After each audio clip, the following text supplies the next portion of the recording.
All right, we are live. Welcome everybody. We've got who we got in the house. We got Angry Floki in the house. Joanne says she can't be here. So sorry, Joanne. As I said, catch it on the replay. Logic Rex is here. Hey, Shell is here. Hello, hello, hello. Hi to everybody. Oh my goodness. I'm waiting for Lawrence to come in because I think he's going to really like this. But tonight we are going to do the health effects of space weather. Yay, space weather.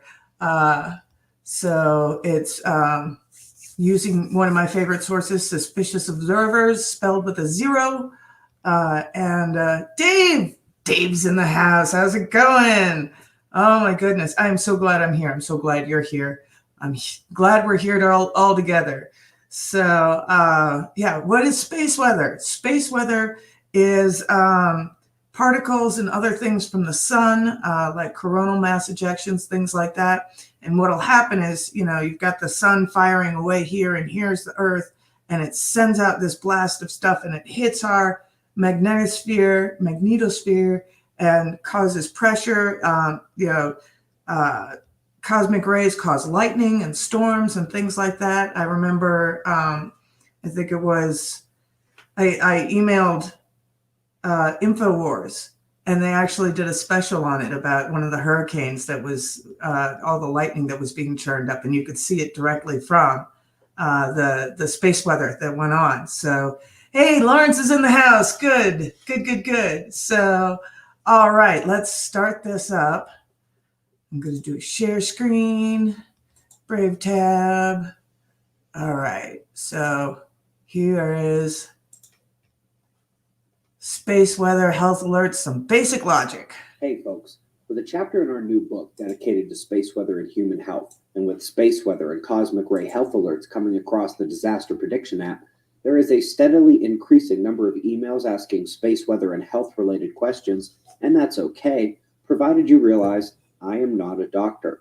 What these space weather health alerts are is the culmination of the existing research on how solar activity and galactic cosmic rays, together known as space weather, can affect various aspects of human health like the cardiac system and blood pressure, neurological system, epidermis, especially for those with periodically flaring skin conditions, psychological aspects like anxiety, stress, or more serious conditions, cognitive functions, and more. More than 30 peer-reviewed works from the last decade or so build on nearly 70 years of detailed study on these phenomena from Russian scientists. Language barriers and politics kept much of that research confined to one hemisphere. However, the scientists' work has now spread across the globe and has allowed the door to be opened higher than the ground floor when it hit running in this country.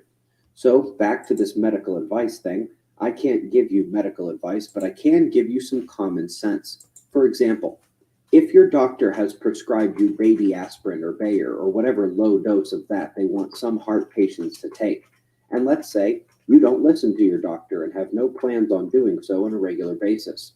If you get a cosmic ray health advisory or a geomagnetic storm alert or solar flare alert through the disaster prediction app, and you happen to be feeling a little off, maybe take one that day. Maybe on that day, I'd advise you do listen to your doctor despite your personal freedom to do whatever the heck you want.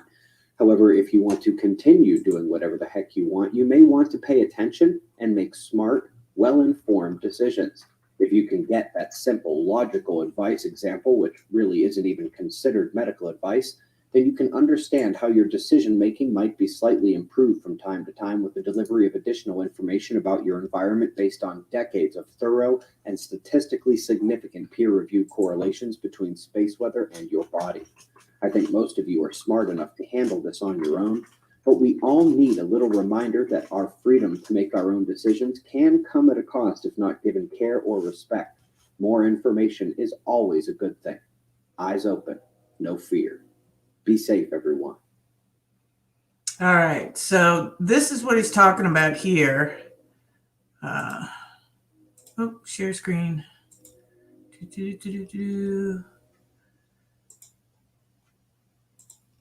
So this is what it looks like during a solar flare. So the KP index, you see that one green bar there? That's within normal healthy ranges. The yellow is getting into some slight disturbances, and the red there, that's a coronal mass ejection or a solar flare there. And this was from November 1st of 2003. But these things happen on a regular basis. So let's go to the next video. And that is this one right here.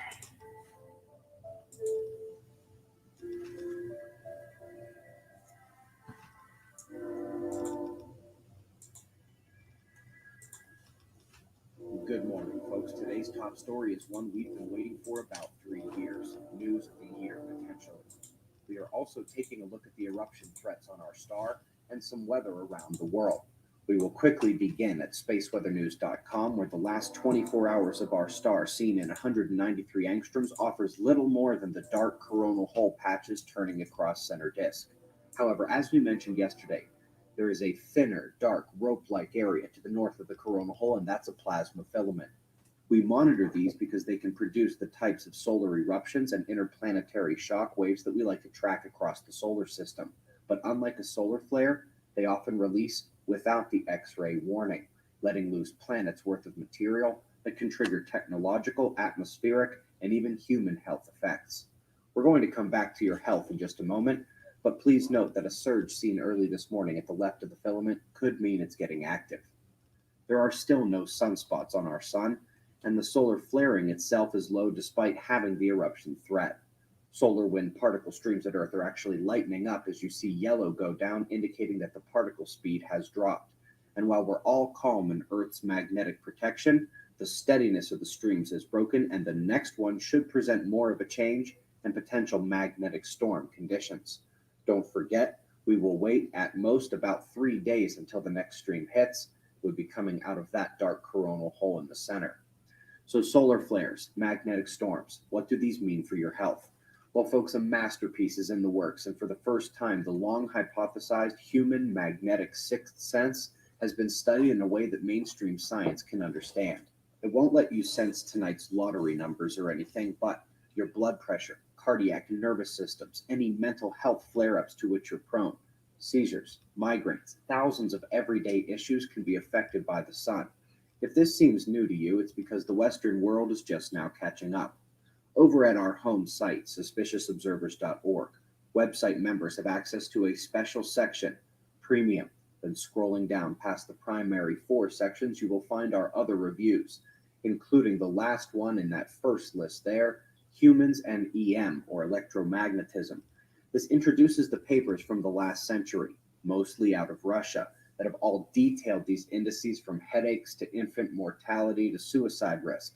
So far, the Western world has only recognized the heart attack and stroke risks, but they're also just getting their feet wet. This is a paramount update in this field, and it changes the way we should all look at space weather forever.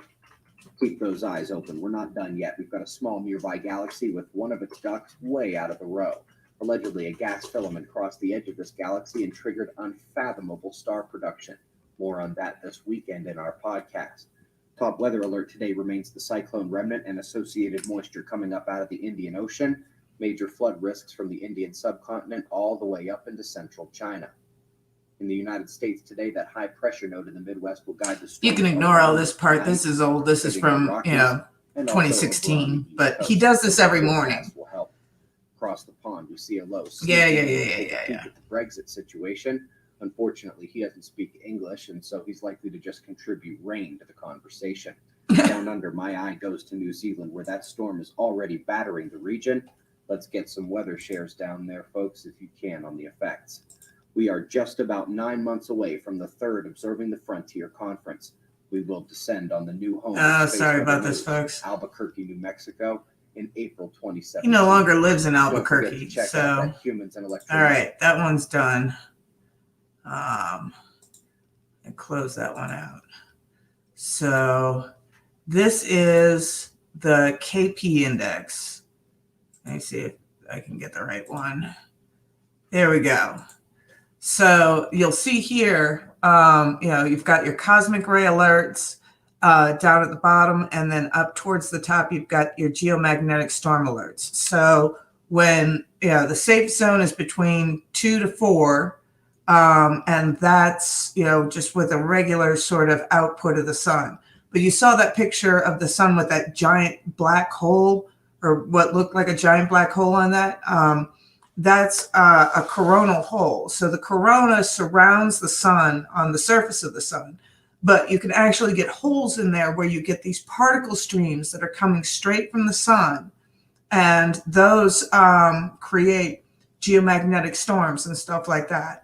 So, and then also CMEs, that's the other one where you have sunspots that do that release, or those filament releases that you saw that were so fantastic. I mean, where it's just this plasma being released out into space, and it runs into the earth. And when it runs into the earth, it runs into us. So Dave Kranick says, have you read anything by Robert Schrock? He has hypothesized that a massive coronal ejection was the cause of mass extinction of it. Yes. This is also why the mission to the moon back in the 60s was called the Apollo mission. It had absolutely nothing to do with studying the moon. It was more so studying the sun. They have those same impacts with microglass and there's a particular blast pattern that you can see. Let me see if I can find that real quick. Moon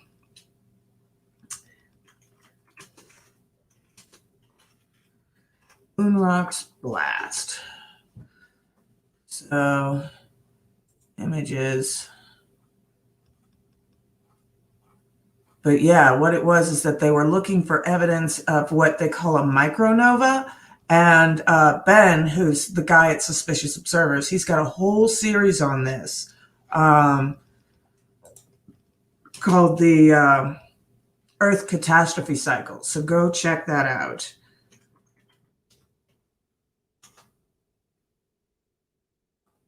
And do we have any of these? Oh, I should have looked this up ahead of time. But yeah, you're exactly right, Dave. That kind of stuff does happen.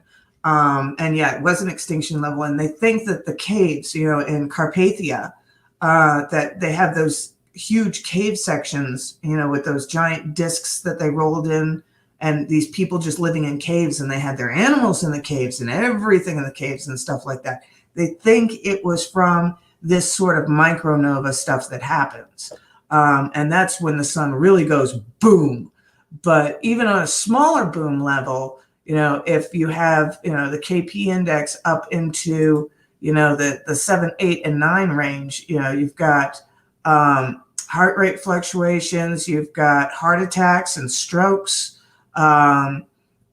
coronary syndrome, blood pressure increase, seizures, migraines, and I can definitely confirm the migraines bit. Anxiety, depression, stress, emotional instability, cognitive diminution, and also affects to your actual ability. Your entire nervous system gets affected. So there's this guy who's an Olympic climber. He scales these really incredible mountains out here in Colorado. And he watches the space weather because he will not climb if there's some sort of geomagnetic disturbance going on, either too low or too high, because that little tiny effect on his nervous system can really affect his climbing. So Shell says it's crazy how connected we are to everything around us that we don't think about. Oh, entirely. You think about the moon and its effects on the tides and things like that. And this is that spooky action at a distance that, that Einstein didn't like. They used to think that these things just floated out in empty space, but it's not empty space. There's this electronic web, that is constantly fluctuating that connects all of us. So yeah, Dave says Graham Hancock is another author that has some interesting theories about that time period. Yeah. So they're thinking that either a ginormous CME because there are Earth kill shots. We had an Earth kill shot, I think it was like 3 or 4 years ago, that just barely missed Earth, that would have, wiped out everything on the planet. It was that level of a CME. And it happened to shoot in the other direction. Like if you have the Earth and the sun, here's the sun, and it actually shot out in this direction instead of towards Earth. So it just barely missed it. So, oh, hey, Tim wants to come up. You want to come up too? All right, please do. Let me get the link. I'd love to have you guys up. So, where do I find this? Guests. Invite. There we go. All right. So, oh crap. I'm on my PC. This is going to be tricky. Hold on a second. There we go. Mail. Compose. There we go. Link. All right. I need to send that to me, and then I need to send that to you. So let me grab my iPad real quick. I'd love to have you guys up. That'd be fun. It'd be a party. So let's get a party started. Oh, and I think, do I even? Yes, I do. Okay. So, inbox. Come on, I just sent it to me. We gonna have a party, a party. I'm red. No, go away, DoorDash. I have a new statement. That's fine. I sent that email, didn't I? Hold on, folks. Technical difficulties. Sent. Yeah, I just sent that. What is going on? All right. Let me try this.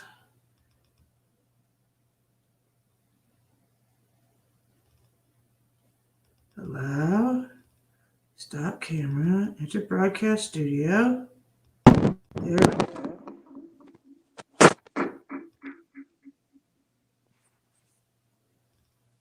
Gotta stop the mic too. Okay. You know what? Sorry about that.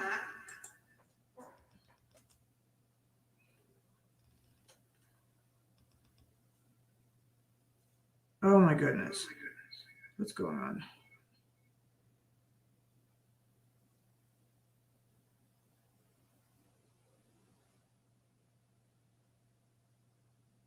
Here we go.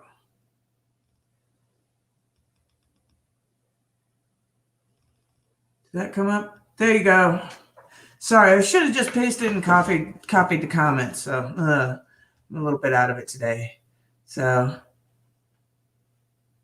and I said you can eat later, make up your mind. Yes. So come on up, Gary. And then yeah, I showed you that. So here we go.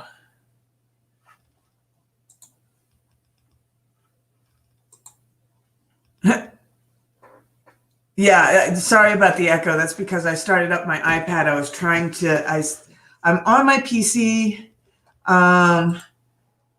There we go. We got Mr. Gary Lambs in the house. Mr. Gary Lamb in the house. Yeah. So, yeah, I had my iPad and my PC going at the time, so it created a feedback loop. So, how you doing? Oh, I've had that problem before. I've been doing great. Today is my be dumb and do whatever the hell I want and say no to the adulting things. I do that every Wednesday. I just act like a freaking fool. I'm running around smacking the kids and shit and laughing and running, like just being a goofball. Right on. Hey, Logic Rex is in the house. What's up, Logic? Don't mind me. I'm just here for the ride. Damn, freaking Tim. So we on the phone, right? And I'm like sitting here like, Pam's up. She's like, all right, cool. We get on Pam and stuff. We're talking about computer stuff. We're talking about doing whatever. He's saying he's going to get some bills. I'm like, beers. I'm like, oh, cool. I'll run and get some beers. We go and we can just chill and just be stupid and get fat on beer and stuff. And he's like, sure, we can do that, man. Cool. Then we're like, wait, we could just, what is Pam talking about? Oh, she's talking about the science stuff again. Oh, he's such a nerd. So he's like, oh, I want to go up there. So I'm like, let's do it. I'm in. So as I'm typing and everything, I'm hitting send. And then he says, I got to eat. And I'm like, how long is it going to be? And I'm like, are you serious? I literally just put the shit in the damn chat and then told everybody that you might be coming up. And he's like, oh, well, and I'm like, then that's when I said, and never, wait, never mind. He's eating, whatever. Then I said, this is why I don't like to be the middleman. He said, well, I'll just eat later. I'm like, make up your mind. Hell yeah. Man. Dude, So I'm up here waiting for him to get up here. Well, we can entertain everybody in the meantime while, I'm very entertaining.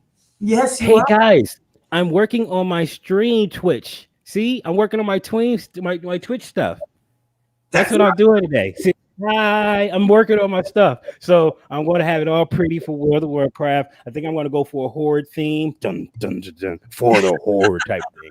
So I got to get a whole lot of stuff and create it in my stuff because I'm really good at creating. So I was thinking about, and I've always had this problem. You know what? I'm sorry. I'm taking over your stuff. That's okay. Lauren said, I had a dream that Pam and Praying Mantis did a show together. I don't know if he caught your live this morning, but you said exactly that. And Julie, hey, nice to see you. Come back and catch the replay, if you can't stay too long. Just glad you're here for now. Hey, Julie. How you doing, girlie? That's one of my regulars. One of my morning regulars. She comes on every morning with us. Right on. Yeah, it's so awesome. So Gary, Survival says, Gary, we're learning about space weather. Yes, let's talk about space weather. I'm shutting up. All right. So yeah, space weather, that's one of the ways that they think that Earth actually got water, because the sun is a star and it has absolutely all of the different elements in it. So, when those CMEs and other things like that hit our atmosphere, it makes what's known as space water. And they can measure the slow climb of the oceans as the sun contributes water molecules, to our Earth. So Grout, yay, you caught me live. Yes, you did. I'm here every day at 7 p.m. Eastern, 5 p.m. Mountain, 6 Central, 4 Pacific. So, I'm doing this every day until Christmas and then going to figure out a different schedule after that. So Logic Rex says, Pam, is it true that if the sun exploded, we wouldn't know it for 7 years? No. Usually it takes 3 days for like a coronal hole, or coronal mass ejections are actually faster. So depending on how heavy those elements are, it's something like usually it's 3 days, but it can be faster than that. It can be like within a day or 2 days, something like that. But for those heavy particles to travel that distance through space, that would take 3 days on average. The light takes 4 minutes. So if it's just light traveling to us, 4 minutes. And then if it's any sort of other explosion, like they found gold fragments that were blasted into these moon rocks. And I'm sorry I can't pull up pictures for you. But that's why. Yeah. So the Apollo mission was called the Apollo mission because, Apollo is the sun god. And they went to the moon to study the sun, not to study the moon. And they were doing this investigation of micronovas. And so they're thinking that we're due for another micronova pretty soon. And there are 2 things that are going on that they've noticed. There are other stars that are in line with our sun, and they've gone micronova one after the other. And what it is that there's this giant field of dust that we're passing through. And when all of that dust hits the sun, it's like throwing fuel on a fire, and the fire, flares up. And so that creates a micronova. And then that stuff then blasts out towards Earth. And that was that, what was it? Where Dave Kranick had a comment about here it is.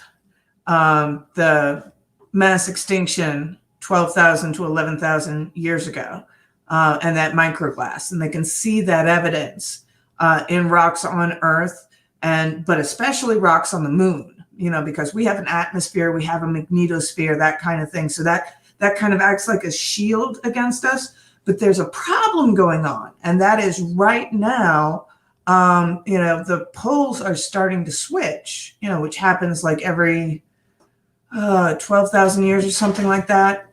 And our magnetosphere is actually decreasing in strength, and the poles are increasing in speed as they move. And so the North Pole is moving to the south, the South Pole is moving to the north, and at the same time, we've got the creation of alternate poles. Like I think there's one in the middle of the South China Sea that's starting up.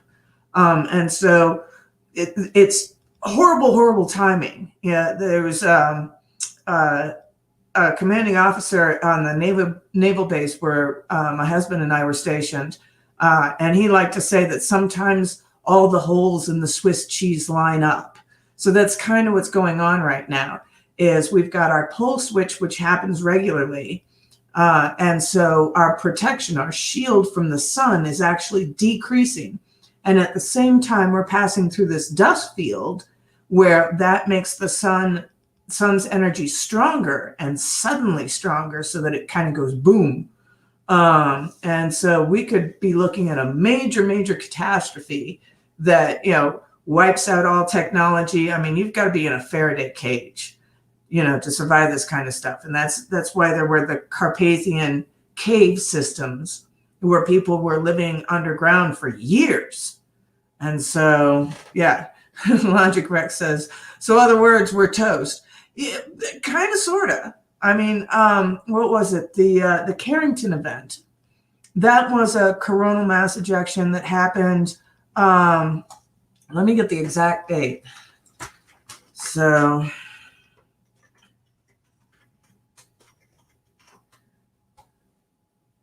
all right. So the Carrington event was 1859, and it was a CME that hit the Earth that was so powerful they saw northern lights in Mexico City. That's how far south that stuff went. So, and it lit the telegraph wires on fire. It made the telegraph machines just go absolutely crazy. And when they disconnected the telegraph machines from the power source, from the wires, they were still going. So it will fry all the electricity in your house, all the wires in your house, fires everywhere because people's houses are catching on fire. It'll travel down all the high electrical tension wires that we have. I mean, it's just one of the there was a giant blackout that happened on the East Coast a few years back that was caused by a CME, and it took out the entire northeastern states and part of Canada as well. Just total blackout. So let me get into the comments here. Dave says they think that's why the Bermuda Triangle is so weird. It was a pole at one time, same as the Japanese triangle. Yeah, that's one theory. The other thing with the Bermuda Triangle, though, and this is mainly the big thing, is that there are two sets of islands that look exactly the same, and you don't know which direction you're flying, because you can actually send yourself out to sea accidentally if you don't realize which set of islands you're looking at. So Grout says, what's the timeline on that? Not end of 2020 worthy. I don't know. See, this was the thing about the Aztecs, that they had us, the sun crosses through that hole in the Milky Way. And they say then several years after, these things will ramp up. So 2012 wasn't actually the apocalypse. It was, it was the end that led up to the big whatever thing. So American Nacho. Ooh, American Nacho, you got to sit in the corner because you missed the live stream that I did especially for you. You're in trouble. So, but American Nacho says, we don't know a damn thing about our environment. We just pretend so nobody panics. Right. Samantha P says EMP, I thought. Well, it says that it was a coronal mass ejection. Let me pull it up here. But yeah, it's the coronal. Blah, blah, blah, blah. I'll shut up and just pull it up. Carrington event. So yeah, it was during a solar storm, solar cycle 10, September 1st through 2nd, 1859, largest geomagnetic storm on record. So it was recorded by astronomers Richard Carrington and Richard Hodgson. The storm caused strong auroral displays and wrought havoc with telegraph systems. So they've got an identifier that you can see there, Sol 1895-91. So the solar storm of this magnitude occurring today would cause widespread electrical disruptions, blackouts, and damage due to extended outages of the electrical grid. The solar storm of 2012 was similar in magnitude, but it's passed Earth's orbit without striking the planet, missing by 9 days. So the other thing that was interesting about that is that the auroras were so bright in Colorado that the miners up in the mountains started making breakfast because they thought it was dawn. That's how intense it was. So Samantha P says, thought that was just the restart of the Aztec calendar. It is, but there's an apocalypse that supposedly happens during that time. They saw it as significance that, the earth would pass through that dark, or not the earth, the sun would pass through that dark spot in the Milky Way, and it starts an entire new age. So, but I mean, if you really get into the Aztecs and their previous ages and stuff like that, there's one civilization where they were stick people, and the civilization was destroyed because they beat their dogs too much. So, don't take that as like legit. I know people went really, really crazy in 2012 over the end of the Aztec calendar, but, it was basically just propaganda for the people of their time. So American Nacho is apologizing to you, Gary, saying, dude, I had no idea you meant that soon. I'm sorry. You had something else planned already. So Shaman says, cosmic magnetic pulse. Is it also like an EMP, maybe more effects? Well, an EMP is just an electric magnetic pulse. Coronal, more than that. You actually have particles that are ejected from the sun. So do I need to put up the invite link again? No. Leave him out. Oh, man. Dave says, American Nacho, that's why we don't talk about the Fukushima anymore. It's a global killer. Yeah, the radiation effects to the Pacific are pretty intense. And there's been hearings on that. And if you go down the rabbit hole of the whole Fukushima thing, yeah, I stay away from anything that's out of the Pacific Ocean as much as I love, like king crab and tuna and stuff like that. So, oh my gosh. Yeah, better not hit those dogs, says Survival. So Dave says 500 to 25 metric tons of nuclear waste. Yep, it is being dumped in the Pacific Ocean. There are beaches in Alaska that are already at 18 teraverts an hour. You can only have 49 teraverts total in your entire life. Yeah. The Pacific Ocean is just foobar. I mean, just totally foobar. So Shell says, Tim, you're out. All right. Here you go. Here's the link. Come on up. So, but yeah, it's crazy to think that just one solar flare could wipe out life as we know it. I mean, not necessarily wipe out us, but, wipe out all of technology and send us back to the Stone Age. So, hey, how's it going? Let's see, I had to put the glasses on for this one.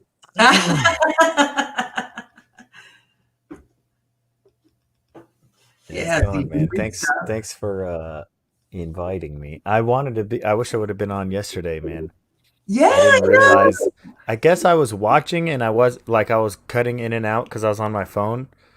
So I guess whenever you said that, like you said, yeah, about doing it, I didn't know you meant like you were gonna do it the next day. I didn't catch that part. Dude, I sent you a link on Phoenix Social Network and everything. I was like, hey, Nacho, this is. I don't have anything. Someone else sent me a message on Phoenix. Oh no! Like someone from your chat, so I didn't even get that. I was trying to find you on Phoenix, so we'll have to sort that out later. Right. Writer 2 says, sorry, I'm late. Didn't get the alert. No worries. It is what it is. The shenanigans are going on. Catch the replay. So that's got the major heft of what's going on with solar weather and stuff like that. So, yeah, survival. That's my government name. Right. So, Logic. Oh, you said at least the MSN would be cut off as silver lining. Absolutely. Absolutely. Oh, man. So, that's Logic. Sorry, I'm confusing you. Yeah, there's a whole channel I follow that's literally just follows the sunspots and the sun flares and all the stuff that's going on. Right. Well, that's because literally that controls like everything that happens on Earth as far as weather and all that stuff. Like one big sun flare and we're toast, man. Like absolutely, it'll strip our whole atmosphere, man, and we'll just be sitting ducks out here. Yep. So I'm trying to find. There was 2 days ago.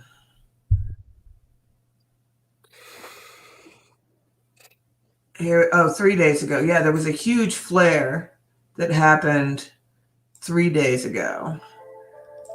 Let me put this up. So this is his daily, what he does daily. Let's see. No, different screen. How do I switch screens? There we go. So, all right.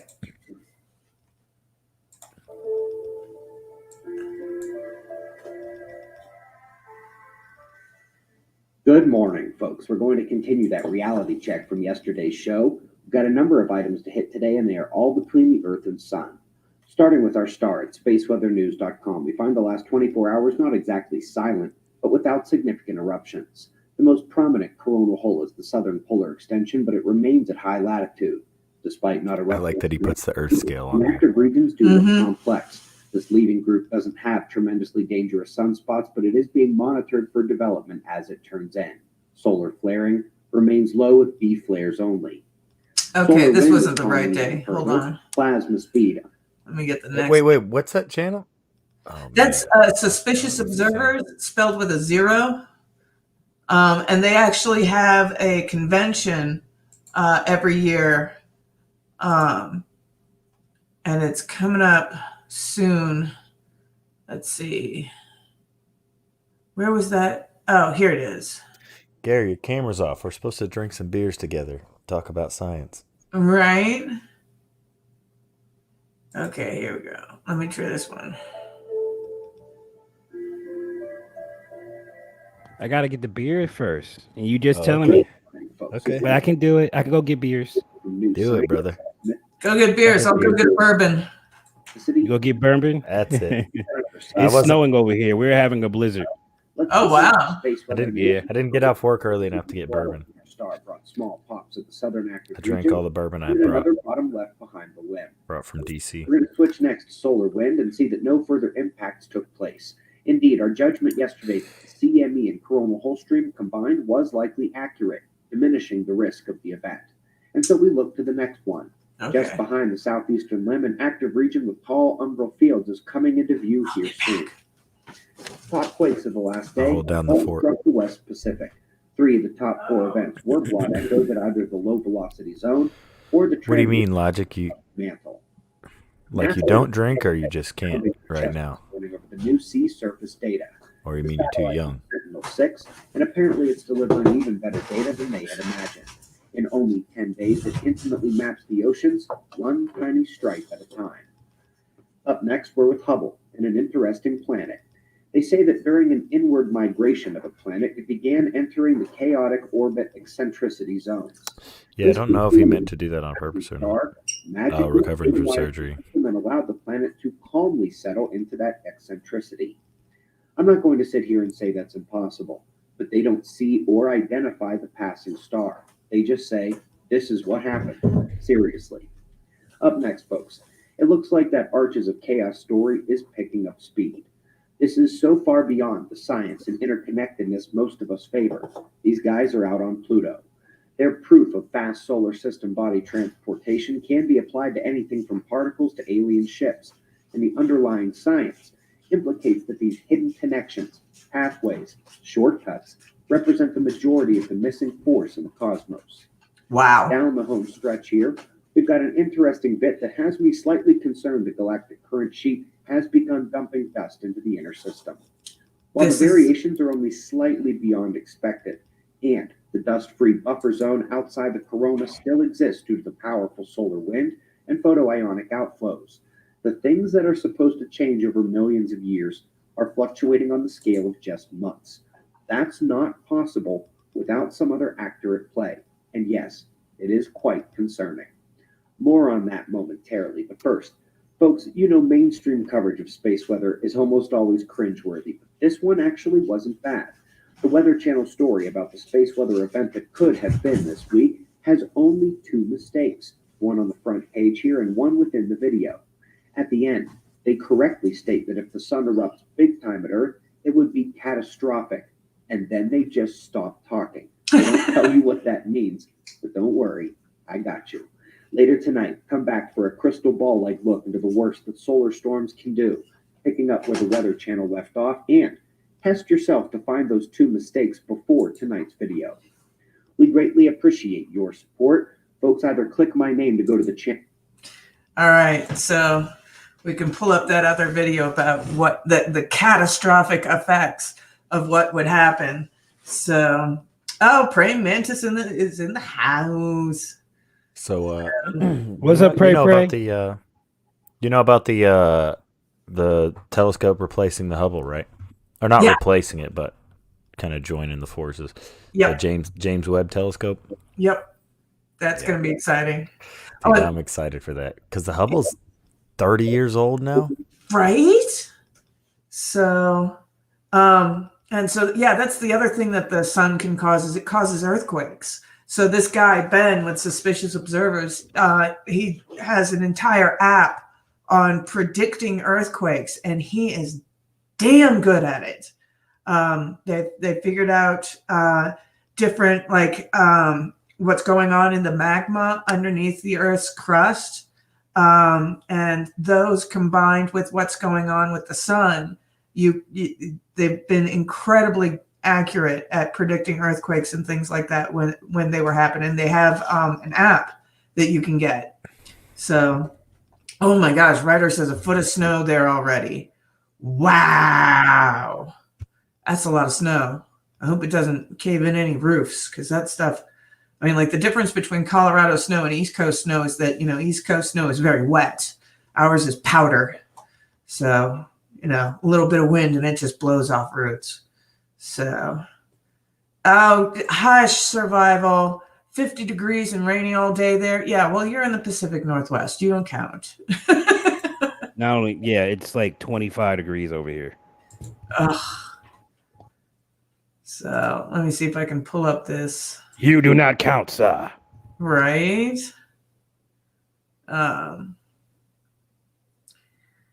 Where is it? So He's got the magnetic changes in the solar plasma, predictable quakes. Y'all want to do that?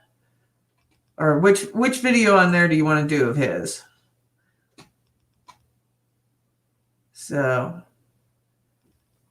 Manta says the Arecibo Exploratory Telescope fell down. Huh. I have a cousin.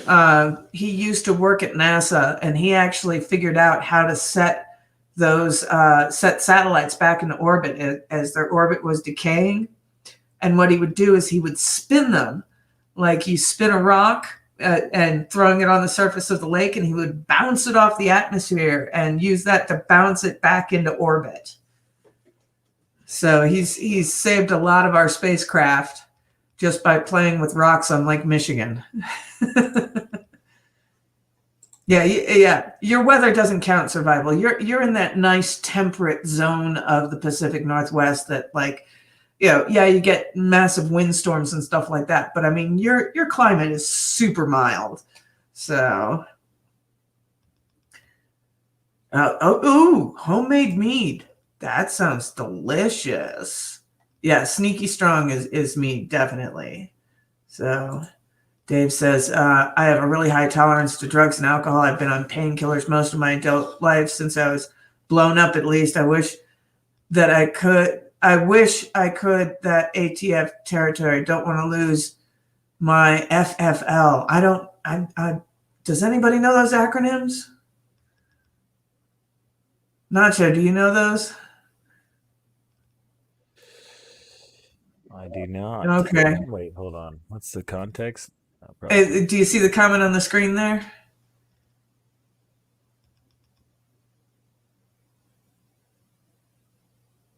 Mm-mm. Oh, never mind then. Oh, okay. I read it, but I don't know. Okay, gotcha. So, Lawrence, I think that's who reached out to me on Phoenix. So thank you, Lawrence. Yeah, he's one of your mods. He reached out to me on Phoenix. So when Nana, her channel is. Wait, can you help me out? Nana 1776. Yeah, what's your channel, Pam? Mine's just Pam Curtis. I'm Pam Curtis everywhere. Yeah, just Pam Curtis. Here, you know what? I'll put a link in my. I went ahead and went live. I wanted to try to bring more people over to your channel. Oh, thank you. I gave you a little shout out there. We'll get the.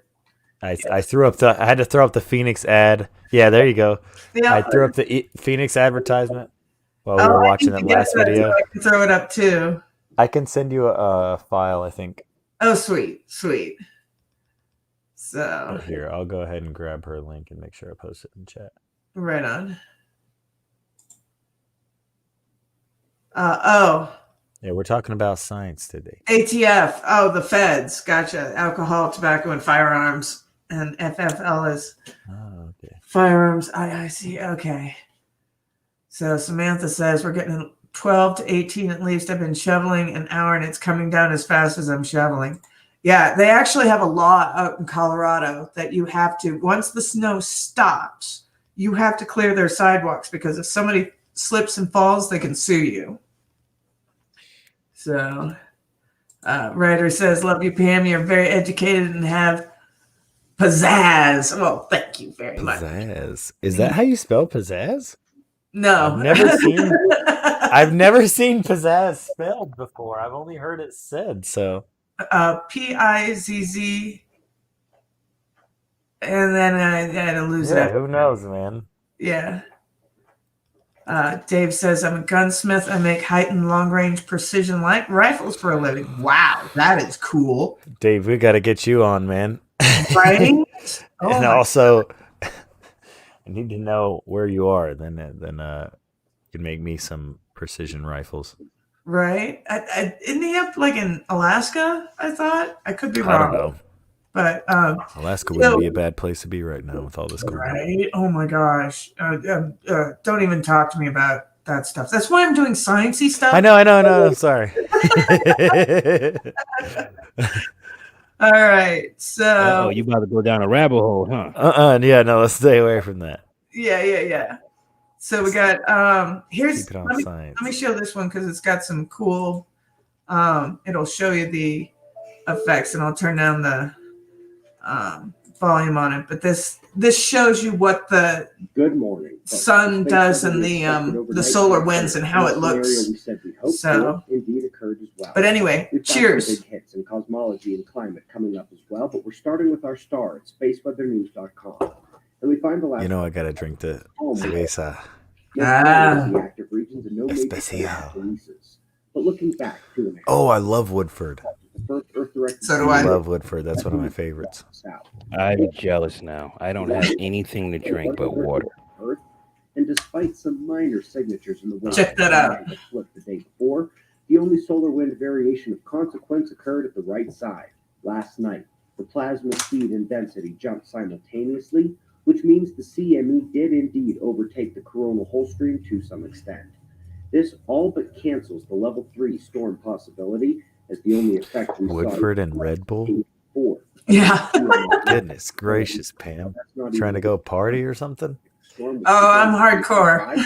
The faster solar wind and trailing plasma. I thought you were only doing an hour. Could still spark that. Oh my goodness, yeah, we're almost done. Yes, that was a shot. That was a shot of bourbon. But I was check just this saying out. Red Bull. One more thing. See how that impacts there? That's the Earth, and that wave that comes in, boom. Blows back the field even more than the ambient solar wind. Yeah. Sun, obviously off to the left in these models. Upon impact, there was nearly immediate geomagnetic induction. And to exemplify what we said in our evening video a few days ago, induction cares not for what side of Earth faces the sun. Yep. It was definitively dark. Yeah, this is the stuff that should be all over the news. Last night. Yeah, Unlike but those they photos don't by humans, the red isn't where you cover can it. see They don't here. care. They don't know. Way of life. No, we care about, Purple begins to you know, football and in the Right. the NBA and scary. But look at that, those flares. I mean, this is why, you know, you have interruption in YouTube and Google and stuff like that. they didn't have it, Logic. Well, this was a few days ago. But I do like Negra. Before So, we hit cosmology and climate, I want to thank everyone for helping us to. all right. So, yeah, that's, you know, it affects everything. Oh, you have a Faraday? So not everything is they took our jobs, huh? Wait, what? It's They deeper took than that. You know how we be sitting there, oh, you two fuck it up. See, that's it. We was waiting for this shit. Y'all know what was gonna happen. But nah, it was a damn solar flare. Right. Yep. Yep. They took our jobs. No, nigga, you don't like to work. So Dave says he has a Faraday cage around his battery bank, and most of his wiring is shielding just in case it was an EMP attack. Well, that is awesome. Like, you know, all the servers that the military uses, they're all in Faraday cage rooms. So I just actually ordered some stuff to EMP proof my truck.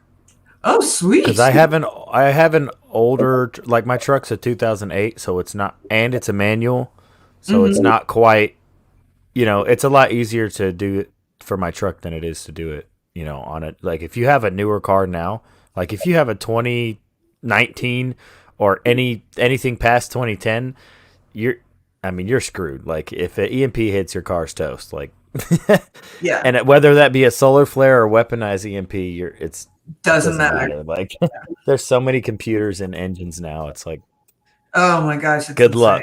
Yeah, but my baby 1987 Mustang. Hey, there you That's go. all mechanical, baby. That's all mechanical. I think 70s and 80s cars are mostly all good. There's a few near the end of the 80s. I think they started adding all the computers and stuff for the middle of the 80s. I don't know. Yep. Talking about it like I know, but I wasn't even born. But I've researched some of this stuff. Such a baby.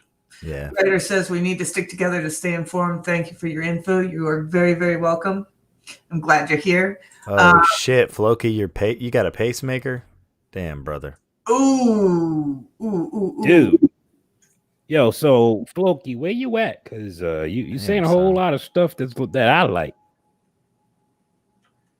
Yeah, you gotta be careful Floki's with that. the man, dude. I see Floki around on everybody's channel, dude. Vikings are such a good community. Yeah. But we only got 5 minutes Wow. left. Holy cow. Yes, Maddie, Pam does have a channel. I put the link in the chat. I can put it in there again. Oh, are you simultaneously streaming to your stuff? Yeah. Oh, sweet. So, Yeah. do we want to go over, since we have guests? Other side, we have guests. I'm here for it. I was planning on doing a little stream for a couple hours anyway, so that's Right up to on. you. That's your call. Sure, yeah. Because I mean, Yeah, well, I'm gonna have to get off because my computer's acting goofy because I don't know what's going on. The internet's slowing down over here. Oh man. Yeah, sucks. that's no man. Because I can, because y'all, I mean, it's just not. It's not shit coming in real slow. Yeah. I need a new computer, guys. This is And just you want to get it on your phone just to hang? Yeah, I can do that. You know what? That is something I can do. Yeah. Okay. You got the link still, or just come on up in the chat and I'll shoot you the link again. All right. So yeah, survival, it does feel like it just got started. You know, that, I mean, you know, our observance of time and what time actually is amazing, because that felt like 5 minutes. So yeah, me, but not everyone else. Oh, poop. Shell says it also feels like it just started. So There you go. You should be able to hear now. oh, got technical stuff going on. You know what? Have you ever heard that that thing about how time, your experience of a year gets exponentially smaller as you grow up or whatever? I can confirm that like a mofo. Well, when you think about it, I get this for Gary. When you think about it, I can't remember all of it, but basically it's like when you're a year old, a year is your entire life. Like the first year is the longest year of your life, and then the second is halved. You know, that's now half the experience. So it's like, it's just a funny kind of observation of how like a year technically does get exponentially shorter as you grow up. Like your perception of how long a year is. Now a week feels like a day. And my mother says that, you know, if she gets tired of one season, she just needs to wait a few hours and it's the next season. Patty says, I think I'll become Amish. Not sure what the rules are. I don't know what the rules are for that either, man. But there's actually an Amish community in southern Colorado. There's some here. Yeah. And there's I like the Mennonites better. There's some Mennonites that are here. Oh my gosh. That's the church that I go to. They're mostly Mennonites. Oh, cool. They're awesome people. They have a restaurant here where they have like all their own like farm fresh meats and dairy and oh my gosh, that food is so good. Yeah. Like they make everything, all their own flour. Right. So it's like the biscuits and gravy there. Oh my goodness, God. Man. I am jealous. It's so good. Yeah. I would totally be down with becoming a Mennonite. Yeah, that I could do, because they're kind of like in between Amish and the rest of civilization. Oh no, I'm so sorry, Ryder. Popping back up. I threw the link in the chat, Gary, for you. If you need me to send it, I'll send it to your phone. Actually, that'll probably be faster. That breaks my heart. Ryder says she lost her horses and farm when her husband died. So. Dang. Yeah, Jill says, whenever I was young, summer vacation felt like forever. Absolutely, and like, yeah, same. The weekend felt like, like you could actually get rest. And now weekend is like, you blink and it's over. Yeah. So, oh, Dave. Oh, I'm so jealous. You have 70 horses. Oh, wow. That's bro. I'm telling you, Dave. I need your contact information for when the apocalypse hits. I can get in touch with you and a few other people, and we'll have our own community, man. Yeah. You can make the long guns, and you can rent your horses, and absolutely, I'll come work on your farm for shelter. I'll come mend the horses. I can shoe horses and take care of horses. So yeah, I know to curry. That's about it. So. Dave says, most of my electrical I make goes to my hydroponics setup. I grow a lot of my food that way. I also eat about 90% wild game for protein. You're in Alaska, right? That's the way to do it, man. God, so jealous. That's what I'm trying to get set up. We're trying to get property, out further away from everything to try to do that stuff eventually. Well, hell, there are a couple of towns that are for sale in Colorado. Dang. Where you can buy the whole town. I still don't like Colorado though. Why not? I think anywhere I stay, I think I want to be somewhere like coastal, like a coastal state at the very least. Gotcha. So I can have all access to everything, Well, I'd be willing to do Alaska. Yeah, but the problem is Alaska, yeah. Yeah, my medical stuff. I've got to have doctors that are. I searched the entire continental United States to try and figure out where I should live, and Colorado came up as a result because it had the combination of elevation, mountains, floating. The dryness that I need. I can't be anywhere near humidity. Like humidity over 35% kills me. And then it also had the high class doctors. So, yeah. Oh, you have property in Pueblo? No kidding. I love Pueblo. Pueblo is awesome. I've been there several times. So, is that New Mexico? No, Pueblo, Colorado. Oh, Colorado. Okay. Yeah. New Mexico. I have family in New Mexico. Oh, okay. Yeah. Whereabouts? Down south or up north? All over. Oh, okay. I'm Mexican, so it's it's mostly let's see. I have to look at the state. I can't remember, but it's mostly. I know it's southern, and I want to say it's closer to Texas. Arizona? Closer to Texas. Okay. Yeah. See, I lived in Albuquerque for like 6 months, and I was like, no. Everything on Breaking Bad is true and worse. Oh man, really? Man, there was an execution shootout at the intersection, like not the intersection that I was on, but a block up, and there were like 2 cars, over 8 people murdered, and they set their watches wrong. They were trying to time it with the New Year's fireworks so that the explosion of the fireworks would be going on at the same time as the gunshot, but they were like 4 minutes early, so we caught all the gunshot noises. And you see it all the time, intersection with just a car and dead bodies hanging out of it. It's crazy. Albuquerque is crazy. Can't stand that place. Jeez. Yeah, it's terrible. So yeah, I think I feel like I know I feel like some of my family is in Albuquerque. I want to say my grandma, had a house there in Albuquerque, but I think they sold it whenever she passed away. Gotcha. Yeah, like my neighbor 2 doors down or 3 doors down, can't remember which at this point, but she was shot 4 times in an attempted kidnapping. The cartel. We were just a few blocks away from the police station, but the cartel had more power in my neighborhood than anything else. It was just awful. Yeah. The worst part, I think, was the giant cockroaches crawling out of the air vents and heating ducts and stuff like that. That was, Goodness gracious. We were waiting on Gary. I thought Gary was going to hop back in here. Yeah.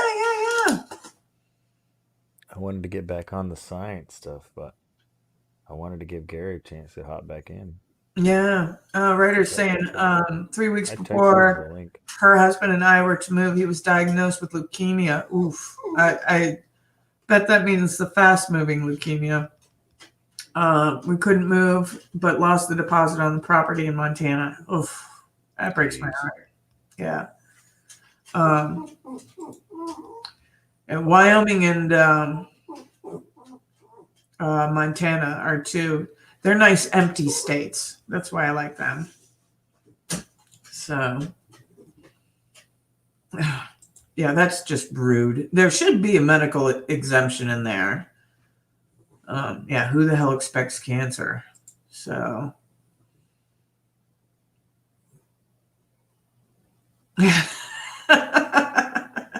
Yeah, that's why I don't like short-acting meds, Dave Kranick. I absolutely prefer the long-acting meds because I don't like that roller coaster of, in pain, not in pain, in pain, not in pain. That's just ugh.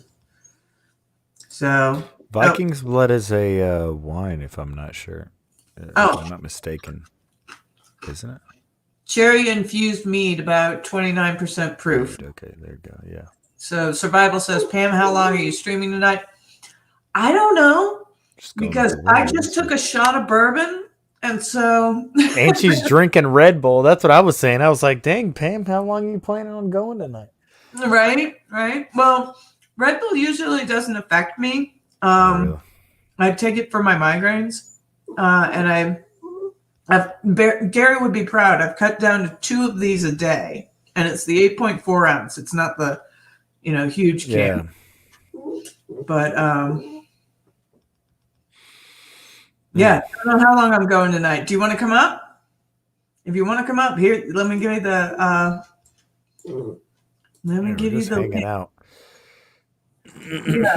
So, I'm kind of interested in getting into the science stuff that I missed yesterday, because we did a live stream, and where we just talked about our DC trip and everything. We had everybody. There's Gary.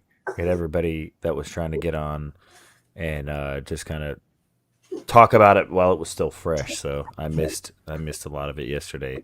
Oh, that's all right. That's all right. I figured I was here for like the quantum mechanics, the string theory, the astrology, the astrophysics, all of it, man. Like, I was so excited just to hear like you and then Sam in the chat. Has Sam ever come on before? No. Sam knows a lot about that stuff, and I was like, man, I want to get Sam on to talk about this stuff. Hell yeah. Too, like, awesome. No, you don't want a Dorito? Okay. So. What's up, Gary? Hey, what's up? Can you hear me? Services. Yeah, we got you. We got you. All yeah. Right.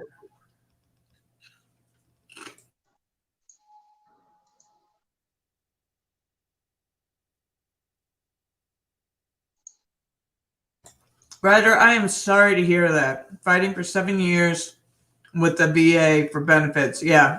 That's a tough one. My brother went through that for several years, trying to get his rating set to the level where it was supposed to be with the VA. So, you're in my prayers. Best of luck to you. See if you can find a former JAG or something like that, because those guys know the system. So if you can, hook up with somebody that's done that before, that's really the way to go.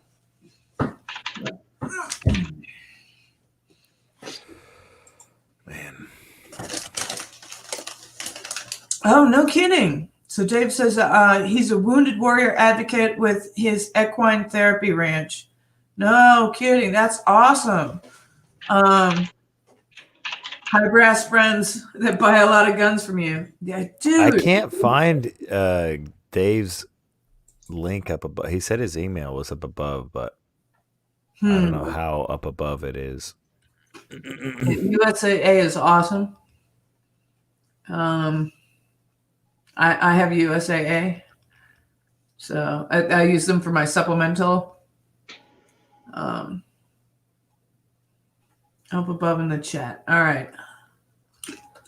Dave also has a plane?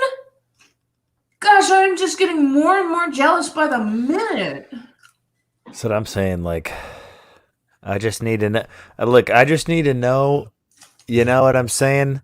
That way, hey, Sam said I'd like to be invited up sometime. Sam, tonight's the night, man. Come hang out. Yeah. Let's talk about science and relax. Yeah, here you go, Sam. Take a break from all this politics and all this other stuff. Oh yeah, it's fucking. Oh, excuse my language. It's killing me. It's killing me. So I just let's get back to real life. But yeah, Dave seems like the guy to know, man. I'll go there and I'll work in this whenever the apocalypse hits, whenever that solar flare hits, I'll come over there, Dave, and I'll shoe some your horses. I'll clean the stalls and just put me up in a little guest house. You know what I'm saying? Just give me a little square. I'll build my own tent. I'm good. You don't even have to give me anything. I'll bring my own guns and ammo. I missed this comment from Dave. He says he also has a gasifier that runs 25,000 watt Jenny head and a hydrogen generator that produces 120 liters of hydrogen a minute. That will run a 12 horsepower engine. Dude, Dave, salute, man. Oh, my salute's all off, but salute. It's that whiskey. It's the whiskey. It's the whiskey, definitely. Oh my God. Man. I'm getting jealous, Pam. You really need to stop with this, man. I want to be a part of that. No, right? I thought you had some. You told me you had some beers, brother. I said I'll go get some beers, and you kept playing around with it. You don't know when you coming up or not and stuff, and then I go get it. You go get it, man. Stay on the phone. Go get it live. Yeah, go get it live. Go get it live, man. Let's see if they even open. Hold up. I ain't about to go in that snow for nothing. Science and good vibes. I love it. Yeah, that's right. Praying mantis. Absolutely, praying mantis. Absolutely. So Dave says he took his passions and turned them into several businesses. See, Gary, that's what I'm talking about. You don't gotta be a master of one, man. Just be a jack of all trades, man. I didn't understand the word you just said. What are you talking about? Because of the chat on here. Dave in the chat said I took my passions and turned them into several businesses. That's what I'm doing now. I'm turning my passions, man. I'm everything I'm happy about. I say, oh, I can get to play World of Warcraft. Okay, let's do that. Oh, I get to be on YouTube again. Okay, let's do that. It's like it's the American dream, baby. Am I childing out right now? Because I really just think I childed out a lot. It don't matter. Well, it's your non-adulting day, so go right ahead. Look, man, what do they say? You don't stop playing. You don't get old when you stop playing. You stop playing because you get old, or something like that. Opposite. Yeah. You get old because you stop playing. That's the key. It's funny, man, because the older I get, man, the more I realize, like, bro, calling adults, like when you're a kid, you're just like, man, dude, they're just people, man. The older you get, you're just like, dude, I didn't change any. I'm still the same guy I probably was, at 13? Probably still that same dude. Right. So, all right, we got. Yeah, I'm pretty much the same dude. Yeah. I just have really changed. Like I'm more mature. I'm far more mature. And it's almost like that's funny how you tell your kids to do stuff and you like, I ain't going to do it now. But you do it and like, yo, man, I told you to leave the hell alone. That's how we do it. We just changed how we do this. You know what I'm saying? You know what I'm saying? Like F the police. All that is I don't know. I'm tired of this shit. That's all that is. That's all that is. And when we get real, we realize like, yo, we just human. And be like, yo, man, when that person took my toy, I was pissed the hell off. So I'm gonna stop taking people's toys. That's how we learn. That's how we get better. Like shutting off and not listening to the news, that kind of stuff. I did that for so long. Now I'm like, yo, all this stuff. And I'm like, dude, Pam hit me hard. Nacho hit me hard. Everybody, they just keep hitting stuff. And I'm like, dude, I'm way back there. So I got to catch up.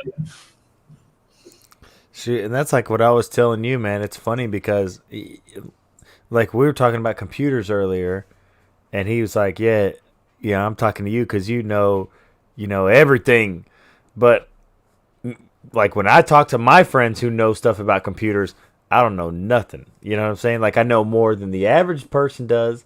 And, like, what I know, like, when I talk to, the layman who doesn't know anything about computers, they say the same thing to me, like, wow, you know so much about computers. But then when I talk to my computer friends, they're like, man, you don't know nothing about computers. So it's like, I've just scratched the surface, but to someone who doesn't who doesn't know a whole lot, it's like I'm an encyclopedia, and I'm like, look, man, I'm still learning too, man. Well, computers has become so. I mean, like when I was a kid, computers were machine language and basic, and that was it. And then, it exploded into having as many fields as law does. I mean, you can specialize in damn near anything in computers. It's amazing. All right, I need to get this email. Survival.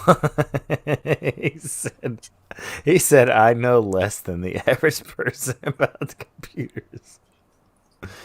It's not that complicated, man. Look, building a computer now, though, versus like building a computer, probably when I was too young to even know, and probably before I was born. Like right now, it's like Legos, man. You just order the parts, follow the instructions, put it together, and you're good, man. Like back in the day, you had to actually do crazy things like solder things to boards and like, yeah, you had to go all out. Like you had to, you had to make it work. And then you still didn't even know if you soldered in the wrong place or you didn't know what you were doing. Then you just ruined all that equipment. Like, yeah. But now it's literally just Legos. You buy the parts, you put them all together, and you're good, man. Legos. Gary. Oh, there you go. Never mind. You're good. Except if you stick the RAM in backwards. That's I've done that before and just fried like, oh my gosh, it was man, so sad. So okay, I've never done that. Okay, because I built this. Well, I didn't build this machine. The last machine I had, I built, and this machine I got from a friend. Hey, Timmy, I have another friend named Timmy. Purchased this from him, and this machine was badassery. Like it was badass back when I got it. It was like one of those really good machines. Now it's just it's trash now. I mean, it hasn't lost its speed. Shit just got, you know what I mean? It's more in depth on the computer. Well, but by the time these computers hit the shelf, they're already out of date. I mean, for real. Yeah, to some degree, yeah. Well, that's why I built mine. Yeah, yeah. Well, I mean, that's what we were talking about earlier. I built my PC, and that was the plan, was to build it so that I don't really have to mess with it for like the next 4 or 5, 6 years, maybe. Yeah, yeah. No, my favorite. So I put a lot of money into like mine, and I built one for my wife too. So yeah, arstechnica.com.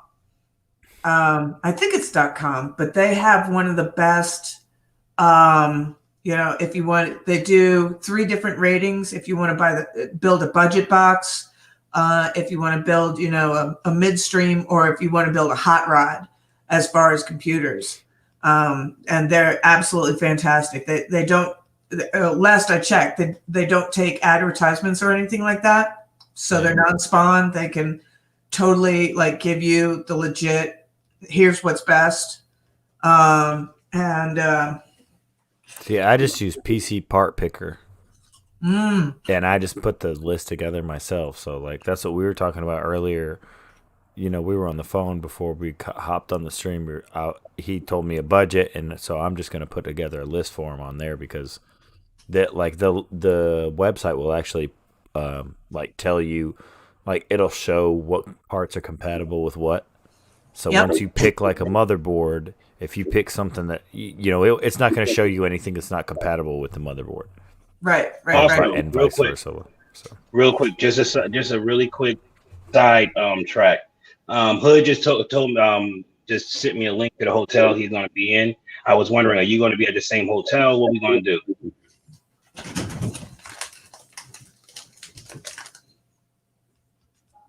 Who are you talking about? Me?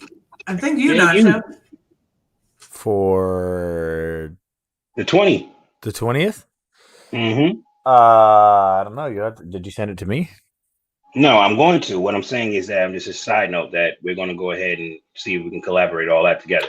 Yeah, we should do that because it's expensive for the 20th. It's very expensive already? Everything's expensive already, yeah. So I was afraid of that. Yep. Yep.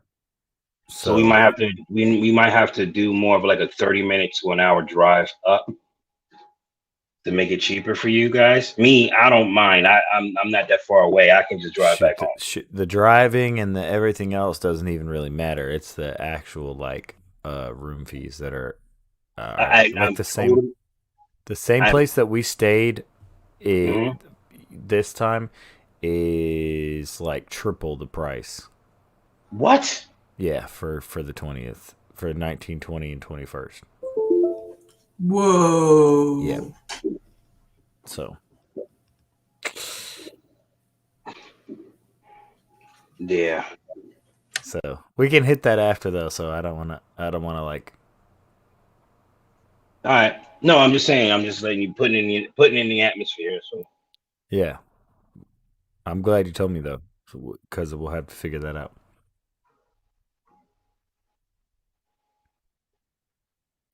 Pam, what you got pulled up here? Oh, you're muted. Yeah, too many tabs.